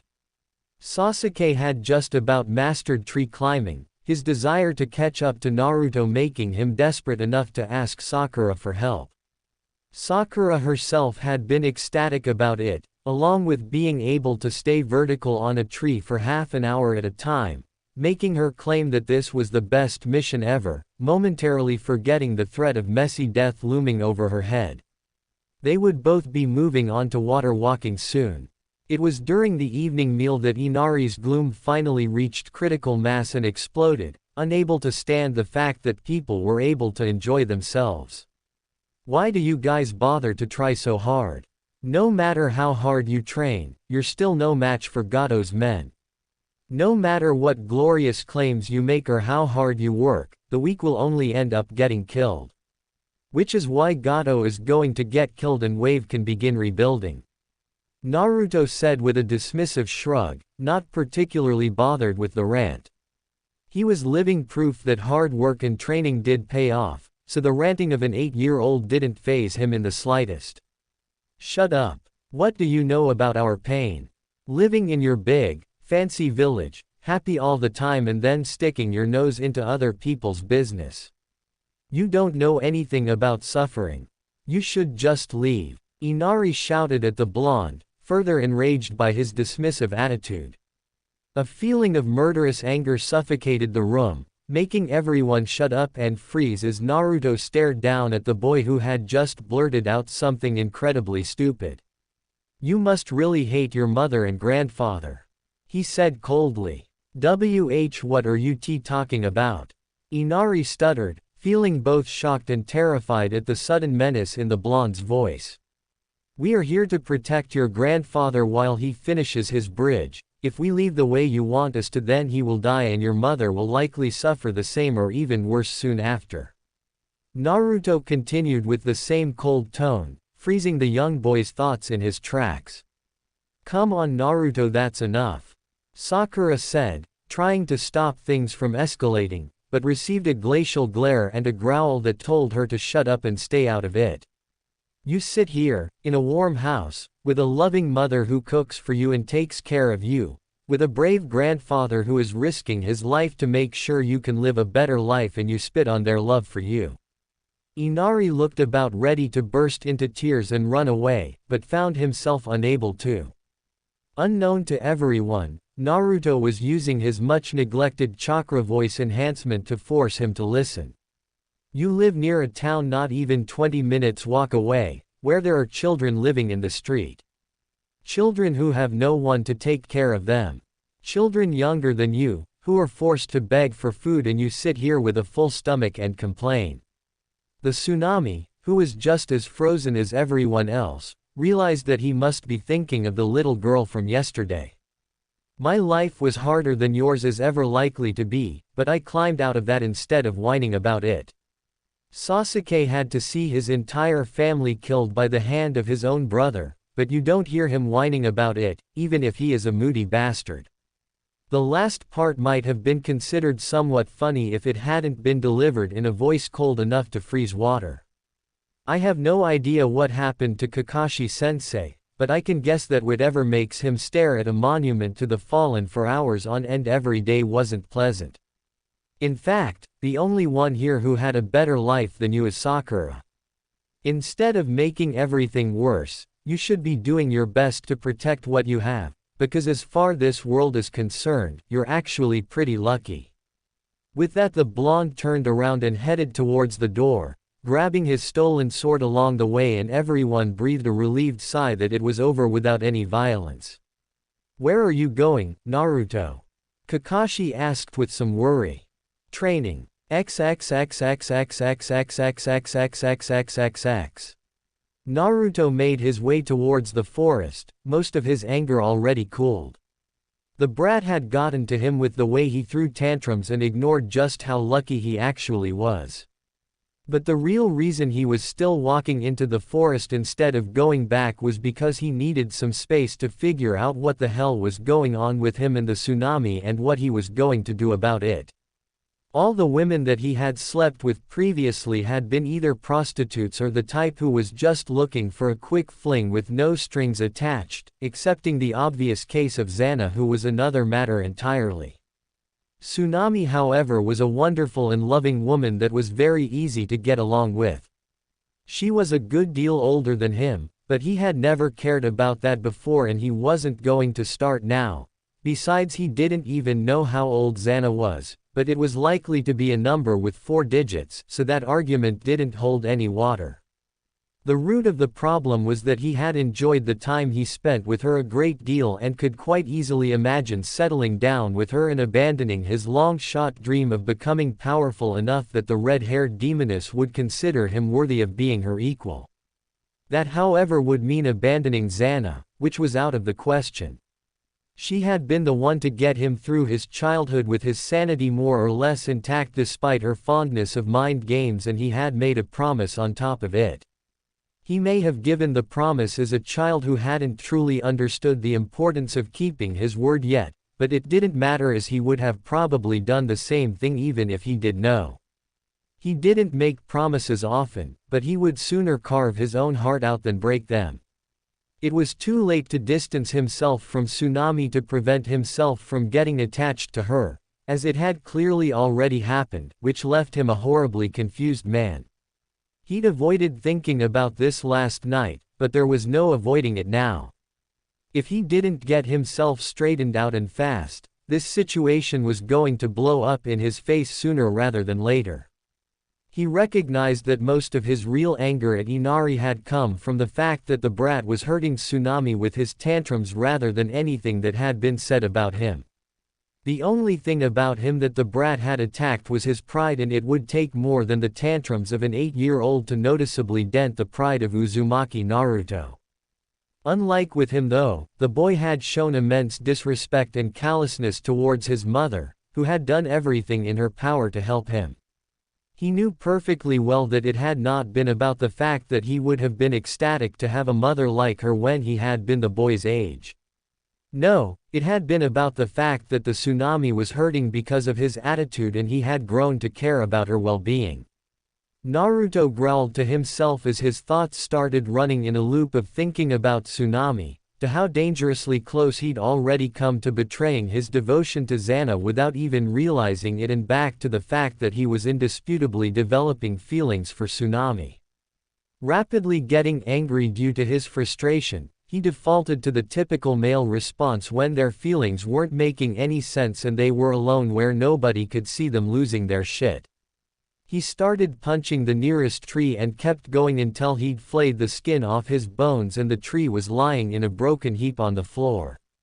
He could have reinforced his fist with chakra, but that would have defeated the point. The damage to his hand healed quickly, and now that the poor tree had paid the price of his frustration, he didn't feel like damaging it again.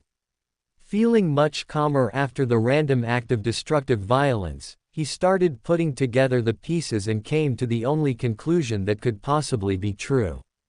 Xana had done this on purpose. She had insisted that he keep on sleeping with other women because she knew no matter how much he swore up and down that she was the only one for him, the hearts of men could be swayed under the correct circumstances. It had confused him endlessly. On the one hand, she didn't seem to care at all whether he had with other women or not, but on the other she expressed extreme possessiveness of him. But now everything made sense. No matter how driven he was, or how set his mind was on something, Naruto was still only 17 and was therefore lacking wisdom and experience. He had not seen everything by a long shot, and many of his preconceptions about life and himself were wrong. Xana was an ancient being and had seen many things. She understood things and saw things that he didn't by sheer weight of experience. Thinking about it that way actually made him wonder why she even humored him now that he thought about it. Maybe she thinks it's cute or funny seeing me stumbling around in the dark like an idiot that barely even knows who he is. He shook off that morbidly amusing thought with a snort. Of course she thought it was funny.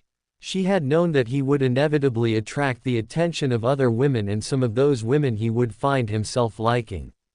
She had predicted that he would eventually come across a human woman that he could fall in love with, and that human woman would not demand near godlike power before she considered him husband material. So she had all but demanded that he sleep with other women to hasten the process. That little lecture about lust had just been something that she had thrown along both to distract him from the truth and because he might as well learn something while he walked blindly into a situation that would get his heart mangled. It was brutal and underhanded and exactly the kind of thing that she would do. Regardless of how brutal it was though, he couldn't really be angry at her. This wasn't something that could be told, only experienced, and he'd never been good at listening to advice anyway. Case in point would be Xana's advice that his quest to become powerful enough to match her was tantamount to impossible, but he hadn't listened to that, so why would he listen if he had been told that he wasn't always going to be able to control his feelings? Now that he had figured that out, all he had to do was figure out what to do. Creating a harem with Xana as first wife sounded so absurd that it made him want to smash his head into a rock just because the idea had passed through his mind for an instant. Ask the Kyuubi, the most powerful being in existence outside of perhaps any gods that may or may not exist, to share him with humans. She'd use his spleen as a toothpick for even suggesting it, of this he was certain. He was still having trouble wrapping his head around her logic. That was another thing entirely, but he knew with absolute certainty that a half-baked idea like that could not possibly end well. Either way, he was not giving up on his self-imposed quest to gain her acknowledgement and love. He had loved her for years now and would not be swayed so easily, would not be swayed at all. Getting attached to Tsunami the way he had was going to when it was time to leave. But there was no avoiding it, so he was just going to have to deal with it. He would remember her with fondness and see if he could do anything about improving her life before he left. At the very least she understood that he was going to be leaving, so he wouldn't have to tell her that he couldn't stay and see the disappointment in her eyes. He wasn't going to act cold and distant towards her either. That would be a real move, especially considering this was right after he had slept with her and it wouldn't achieve anything on top of it. He had already developed feelings for her, and hurting her by acting like he was just going to make him feel guilty as well. He actually had the girls from the brothels to thank for that bit of wisdom. Women really hated it when you're nice until they sleep with you and then you start acting like he suspected that he would have been enough of an idiot to not consider that angle if he'd encountered this situation without all those women coaching him on what made them tick.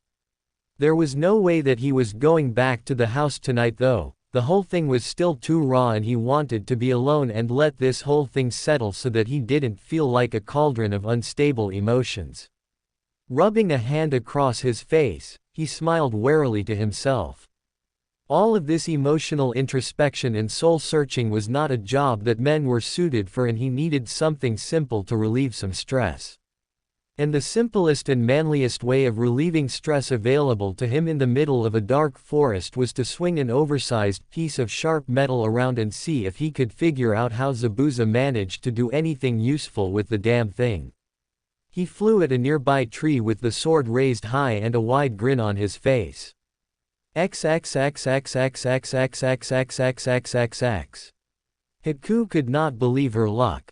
There he was, the blonde Uzumaki that had taken Zabuza-sama's sword. Apparently sleeping after training during the night. The many slashed trees were a testament to the fact that he had been using the very sword he had stolen not very long ago. The sword itself was lying on the ground near him. All she had to do was dispose of him before he could wake up and take the sword back to Zabuza. She didn't want to kill him, but she would do it to get back Zabuza-sama's sword.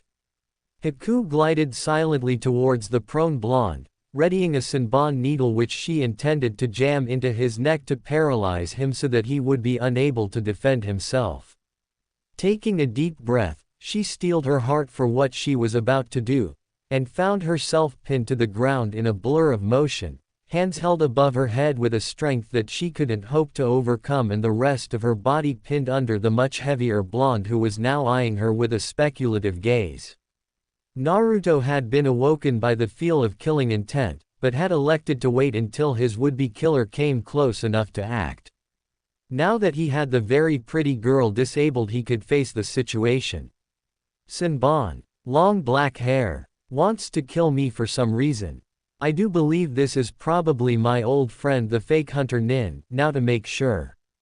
Hello Hunter-chan, have you come to take me up on my offer about getting the sword back? Naruto asked with amusement. Haku blushed faintly, remembering his crude words that day before her features turned into a blank mask. She had failed Zabuza-sama utterly. First she had been unable to retrieve his sword from the blonde and now she had even gotten captured because of that moment of hesitation. There was no escape for her in this situation. She couldn't bluff her way out since he already knew she was the fake Hunter Nin, couldn't form hand seals, couldn't break his grip, couldn't even kick him because he was nestled between her legs. The best she could hope for right now was that he at least wasn't a rapist. Please kill me quickly, Uzumaki-san. She requested with a hollow voice. Well, aren't you a morbid one? What's your name, girl? Naruto asked her. There was an idea percolating around his brain and it didn't involve killing this girl. Haku. She answered shortly. Well Haku, would you mind telling me why you want me to kill you? Zabuza has no need for broken tools. I have failed him twice already, I am useless to him now. Haku told him. She had no reason to hide that information and she had no desire to suffer possible torture over useless information. She would not tell him about Zabuza-sama's location though. You think of yourself as a tool. Naruto frowned. He was not a fan of that kind of mentality. Zabuza-sama has saved my life and given me purpose. I am his to do with as he wishes. Naruto's frown deepened, and that sounded disturbing on several levels. Alright, new question. What are you doing out here so early? I was gathering herbs to speed up Zabuza-sama's recovery. Would I be correct in assuming that Zabuza is going to be healed approximately 4 days from now? Haku paused and considered whether to answer or not and why he was even asking. The Leaf Ninja had apparently already correctly guessed when Zabuza-sama would be healed, so even if she told him, nothing would be changed. She could claim it would take longer, but with a legendary ninja such as Kakashi, the deception would likely be perceived, not to mention that they were running out of time to finish the mission. Yes. Naruto frowned thoughtfully. I hope you're being honest about that, because this could be very important. This made Haku frown in confusion. Obviously it was important information for the Konoha team, but he made it sound like it could be important to her and Zabuza-sama. Alright, I'd just like to know one more thing and then I may or may not have a proposition for you. Naruto began and Haku nodded in cautious agreement. What did Zabuza save you from that you have this kind of loyalty for him? Haku once more considered whether she should answer or not. If she answered, then she would reveal to her that she had a bloodline, but without knowing anything specific that would hardly matter. Aside from that, Konoha is well known for its love of bloodlines, so perhaps he would try to take her back there, which would give her a small chance to perhaps be useful to Zabuza-sama one final time, and if she failed, she could quickly use her bloodline to kill herself by flash freezing her own blood. It only took one hand seal. Making her decision, Haku told him her story about how she had ended up wasting away in the streets because of the bloodline purges until Zabuza had found her and given her a reason to live. Naruto was quite surprised to hear that she had a bloodline and at how similar her early life had been to his. But he knew everything that he needed to know now. His idea could definitely work. Well, I hadn't expected your life to be so similar to mine. Alright Haku, I'm going to let you up now, so please don't go doing something stupid like attacking me. I've got a proposal for you. Haku sat up, feeling very confused. She had expected the questions to eventually turn towards the types of things that would put Zabuza-sama in danger, leading to either torture or death, but instead he had just asked for things that had very little at all to do with the swordsman and was now even letting her go. He motioned for her to follow and they both sat down against a tree. Here is my proposal for you Haku. I'll give you the sword back and in return you will tell Zabuza that I want him to delay the battle until I get there. Naruto had no problem giving up the sword. He'd thought the thing was interesting at first, but the previous night's training had told him that a kenjutsu user. The sword had felt wrong in his hands the entire time, even if he was strong enough to swing it without a problem. Returning it to Zabuza was a gamble, but he was almost certain that Gato was planning to double-cross them. Haku was now immensely confused and shocked. The blonde's actions didn't make any sense at all. But why would you do such a thing? Well, for one thing, I can't use that sword worth a damn. Maybe it doesn't like me. I hear that special swords have a will of their own or something like that. The other thing is that I've been spying on Gato's thugs in town for a while and I've overheard that he's ordered them to gather at a spot a small distance away from the bridge about 4 days from now. From what I know of Gato and men like him, he's probably thinking that he can wait for us to fight it out and then swoop in with a small army of hired thugs, avoid paying you in cash and on the bounties of both Zabuza and Kakashi on top of it. Naruto explained. Haku's eyes widened at hearing this information and she found herself agreeing. That sounded exactly like something that Gato would do. So I'm proposing to give back the sword as a sign of good faith and then Zabuza can make his best so that it looks like we're fighting and then just wait for the greedy little midget to show himself. If I'm wrong we can always pick up the fight later. Naruto finished with the proposal of his plan. Why would we need to wait for you to show up though? Will you not be at the bridge as well? Haku asked. No, I'll be at the bridge builder's house, because people like Gato are also fond of using hostages as insurance, just in case something goes wrong, so I'm expecting them to try and take his daughter and grandson. I cannot guarantee that Zabuza-sama will agree to this. Haku stated. Then make your own observations of Gato's goons. The closer the day is, the more obvious it should be and he'll have an easier time believing you than me. Naruto reasoned. Haku agreed and prepared to leave when Naruto stopped her with another request. Could you meet me here in 2 days and give me Zabuza's answer?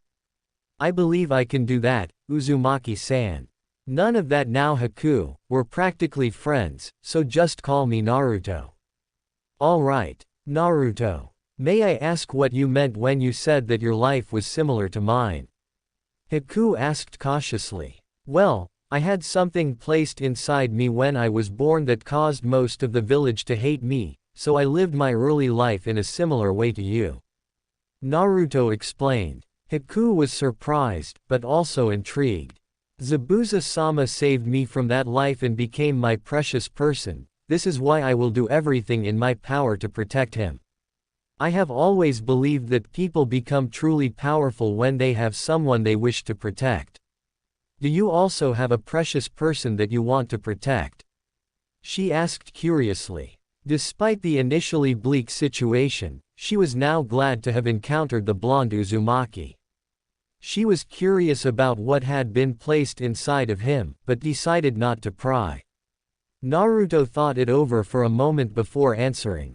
There are two people who are precious to me above everyone. One is like a big sister to me and I would do nearly anything to keep her safe, and the other is someone who doesn't need my protection, but it is my hope to be her equal one day. Haku gave a smile when meeting someone that was so similar to her. With reasons like that to grow strong, I have no doubt that you will succeed. XXXXXXXXXX. The next few days passed without incident. Kakashi had not been happy at all that Naruto had returned Zabuza's sword, but had decided to trust his student and hope for the best.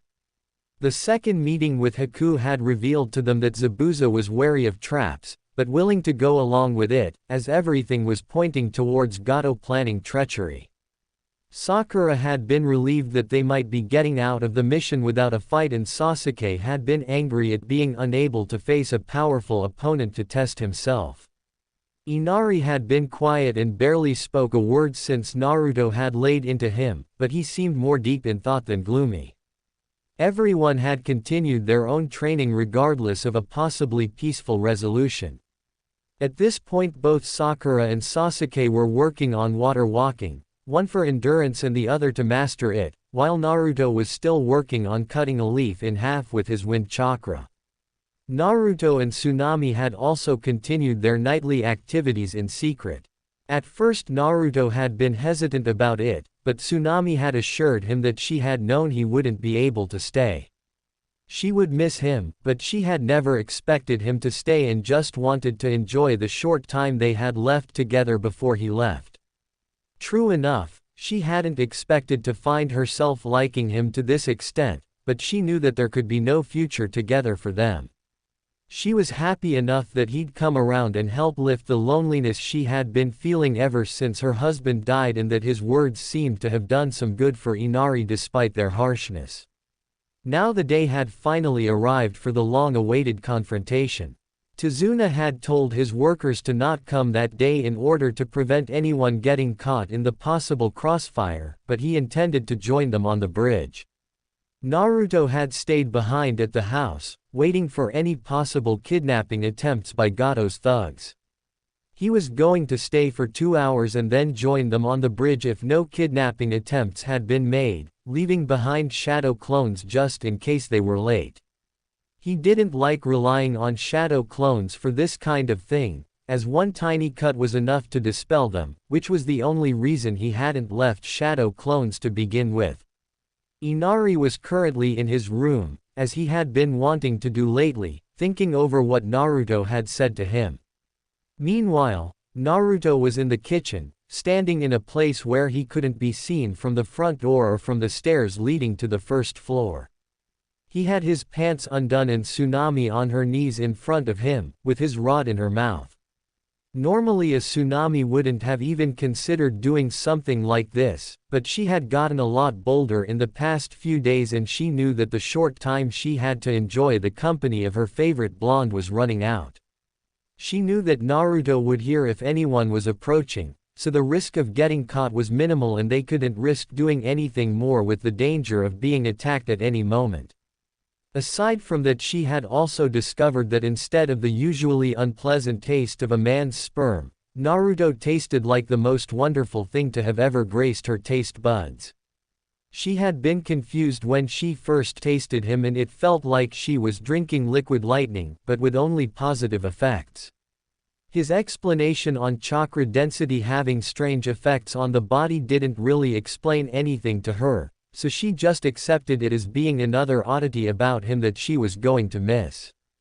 Before she could extract what she was after from him though, the front door was destroyed, causing Naruto to quickly pull out of her mouth and stuff it back inside his pants.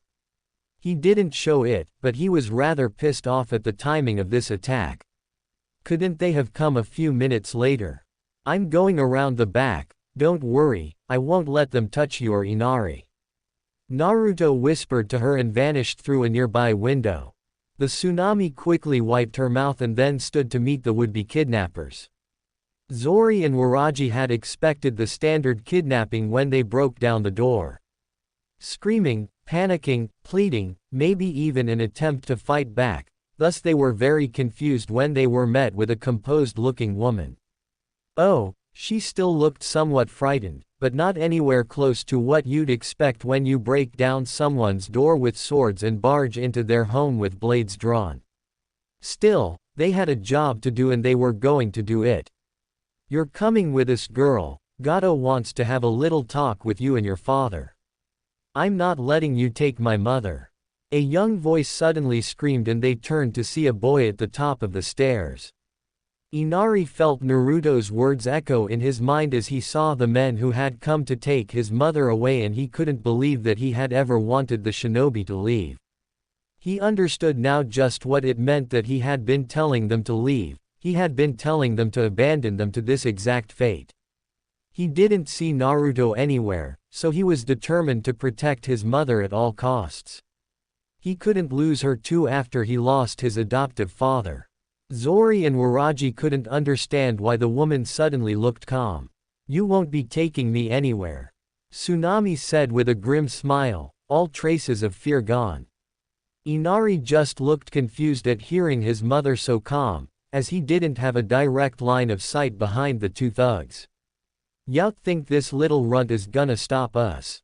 Zori laughed mockingly. No, Inari is much too young to stop you, but the shinobi standing right behind you is another matter entirely. They instantly spun around, intending to cut down whoever was behind them, only to find their hands caught in an iron-hard grip and a much bigger man than they were leering at them with a menacing fanged smile. We've been waiting for you. Now, you are going to tell me what Gato is up to at the bridge. Screw you, I'm not telling you anything. Waraji raged, trying to get his hand free without success. When they tried to kick the blonde shinobi and force him to let go, his grip on their forearms suddenly tightened until the bones broke under the strain. Both screamed in pain and let go of their swords, falling to the floor immediately after, cradling their now broken arms.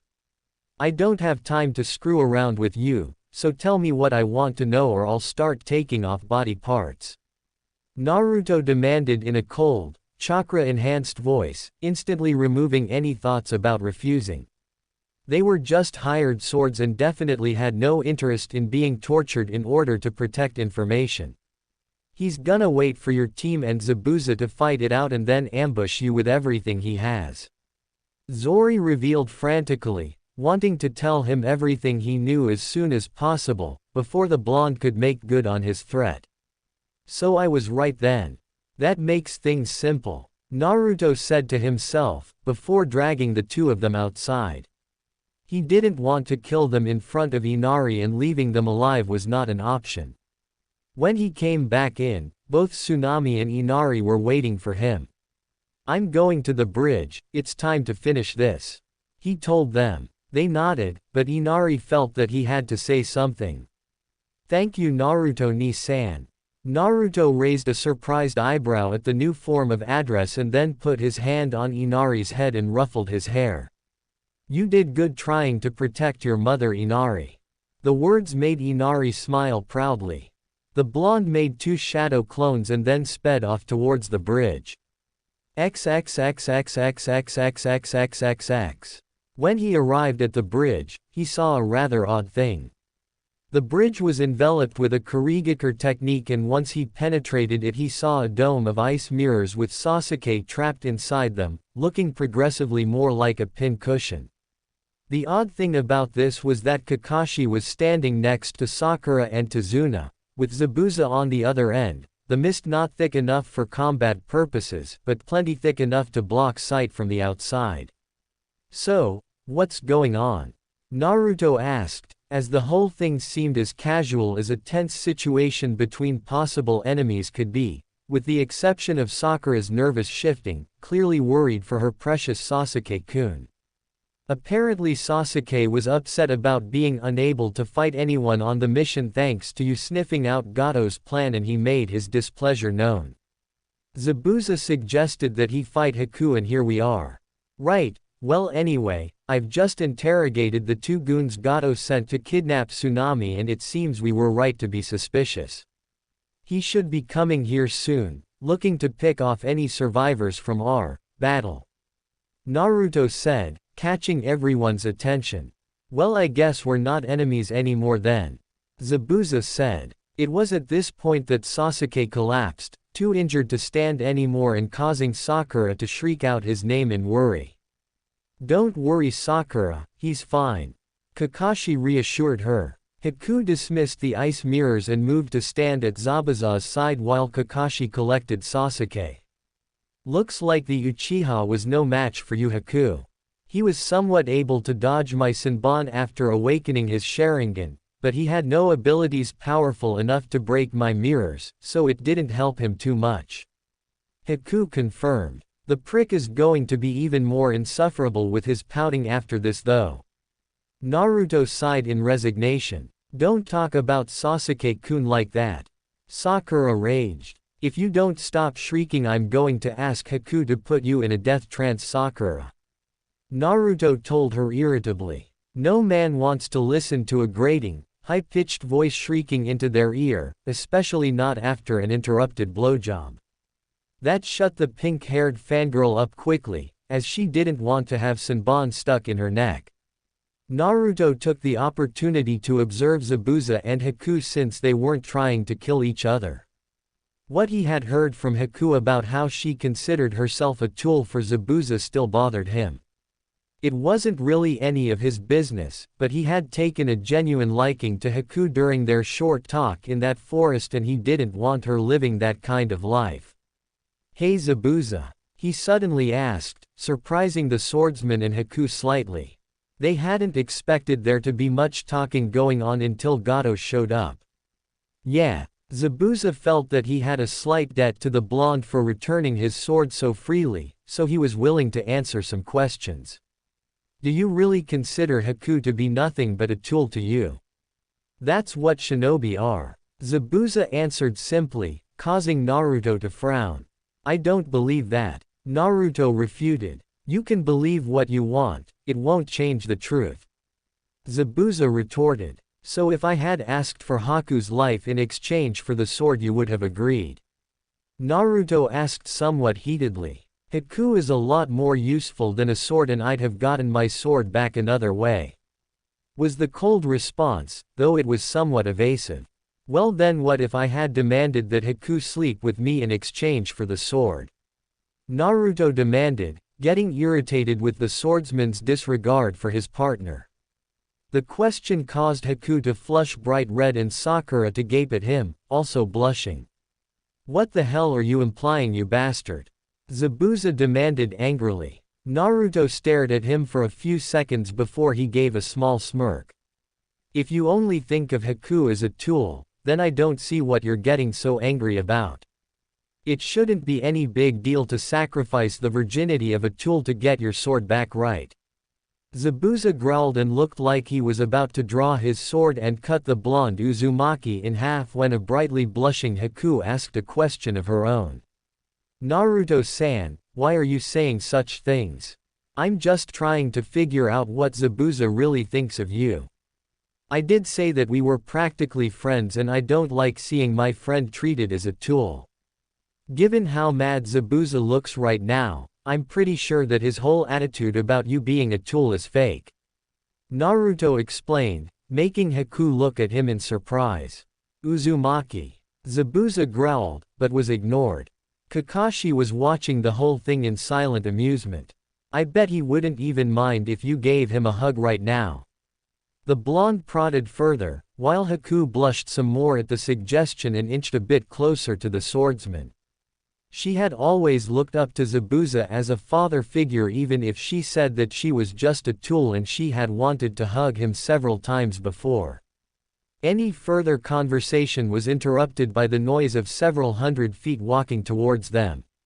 Showtime, Zabuza said with anticipation. Gato walked onto the bridge like he owned the place, intending to give an arrogant little speech about how he had screwed everyone over, but stopped in confusion when he saw that nobody except for one black-haired kid seemed to be injured.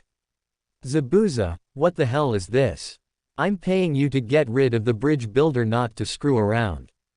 You got up for the last time when you tried to double-cross me.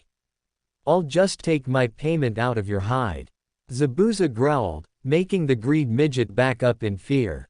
He had brought all of these hired thugs with him because he had expected that they would be able to deal with a severely exhausted Zabuza. A fresh and uninjured Zabuza was something else entirely, however. Please leave Gato alive for now, Zabuza. I have something special that I need him for before you kill him. Naruto requested. Zabuza looked at the blonde next to him. He was still a bit pissed at him for the earlier comments about Haku, but he had no problem delaying the midget's death for a little while. Fine, he grunted. In contrast to the conversation on the shinobi side, Gato was starting to get a little desperate, which is why he resorted to a tried-and-true method for motivating a mob of greedy thugs. There's only a handful of them, and I'll be paying a 50,000 ryo bonus to anyone who can strike a killing blow on one of the shinobi, and then the lot of you can go do whatever you want to the town as a celebration. The small army of thugs looked excited at the prospect and charged right at the small group of ninja, intending to overwhelm them with numbers. They were further encouraged when they saw that only 3 of them intended to fight. Indeed, only Zabuza, Kakashi and Naruto had readied themselves to fight the mob. Haku had no desire to engage in a slaughter, Sasuke was unconscious, and Sakura knew perfectly well that she wasn't ready for something like this. The following battle quickly reminded the thugs why exactly it was unwise to fight trained shinobi if you weren't one yourself. Zabuza was effortlessly cleaving through several of them with every pass of his huge blade, barely needing to even bother with any techniques aside from swinging the sword from one side to the other. Kakashi stuck to the basic kunai and went for quick kills, his speed much too high to be in any danger from the slow attacks of the mob. Naruto simply manifested his chakra chains and swiftly sent them to impale the attacking mob. He wasn't much for wholesale slaughter, but he didn't want to have all of these thugs turn into bandits and cause further trouble out of some misguided sense of mercy. A few blood-soaked minutes later, Gato was the only one left alive, and he was shaking with terror, fully aware that there was no getting away. All right, Uzumaki, the little pig is alive for now, so go do whatever it is you intend to do so that I can kill him already. Zabuza grumbled impatiently. Naruto moved toward Gato, and the tiny man immediately started trying to negotiate. Please spare me, I'll give you anything you want, just don't kill me. Naruto gave him a chilling smile and answered. Yes, there is something that I want from you. Gato looked hopeful and thought that he might just be able to get out of this alive. XXXXXXXXXXXXX. The group was now in Gato's mansion, more specifically his office, which had previously belonged to the daimyo. Naruto had his clones bring the tsunami along as well. The only one missing were Sasuke and Sakura, who had returned to the house, one to rest from his injuries and the other to watch over him. Naruto, why did you bring me here? Tsunami asked in confusion. That's simple. The midget here is going to be signing over everything he owns to you.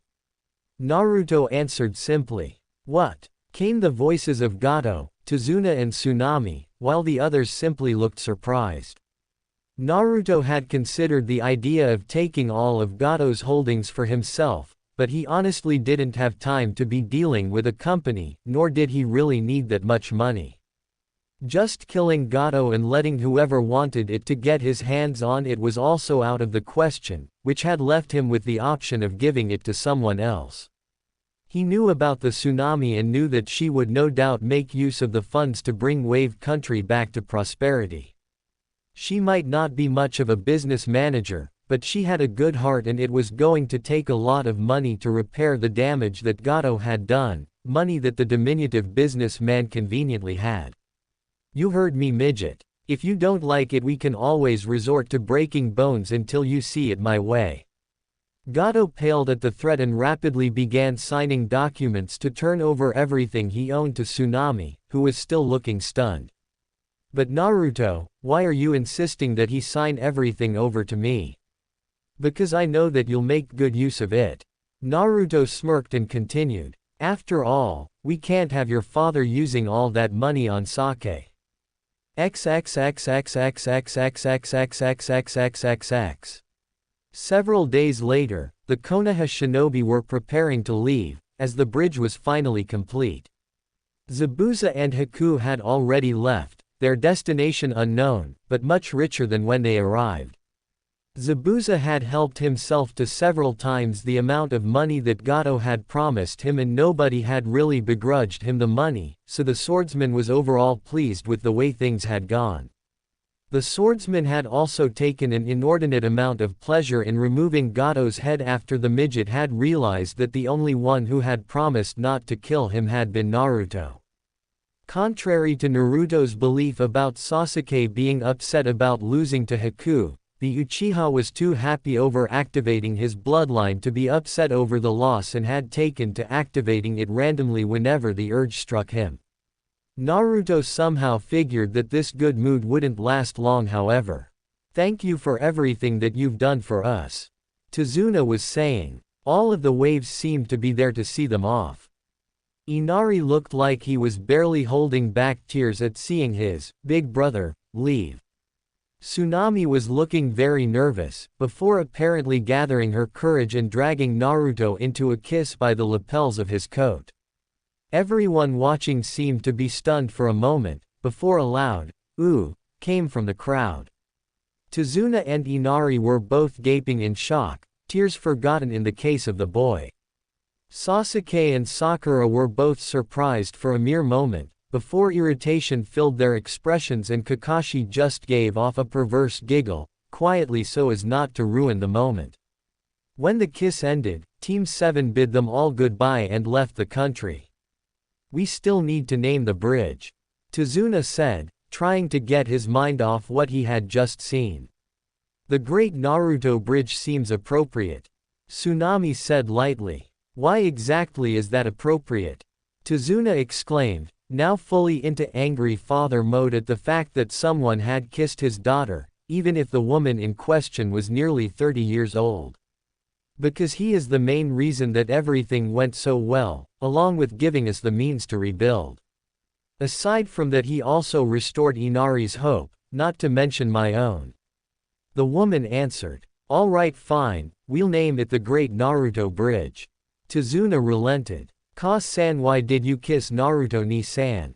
Inari asked in confusion. Tsunami smiled and walked towards home, looking back to answer. Because I wanted to. XXXXXXXXXXXX. Well, at least it was just a kiss this time.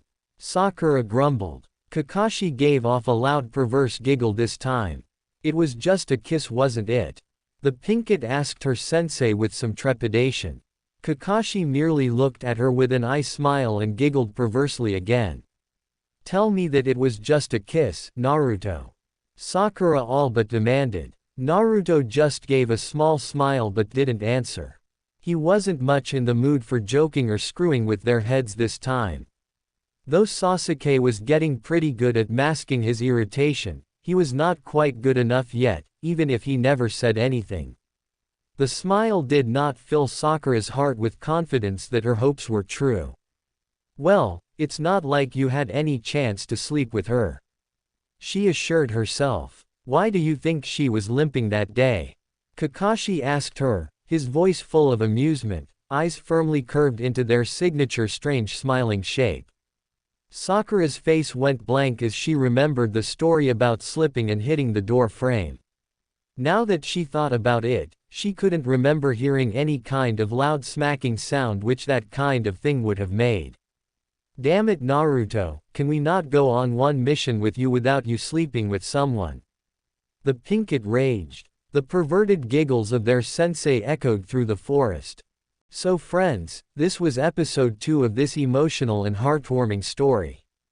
If you enjoyed it and want the next episode soon, make sure to like, share, and subscribe to the channel. Also comment down your thoughts. Do you think the Nine Tails is beginning to trust Naruto, or is she still hiding her true feelings behind her tough attitude? I'll see you in the next episode.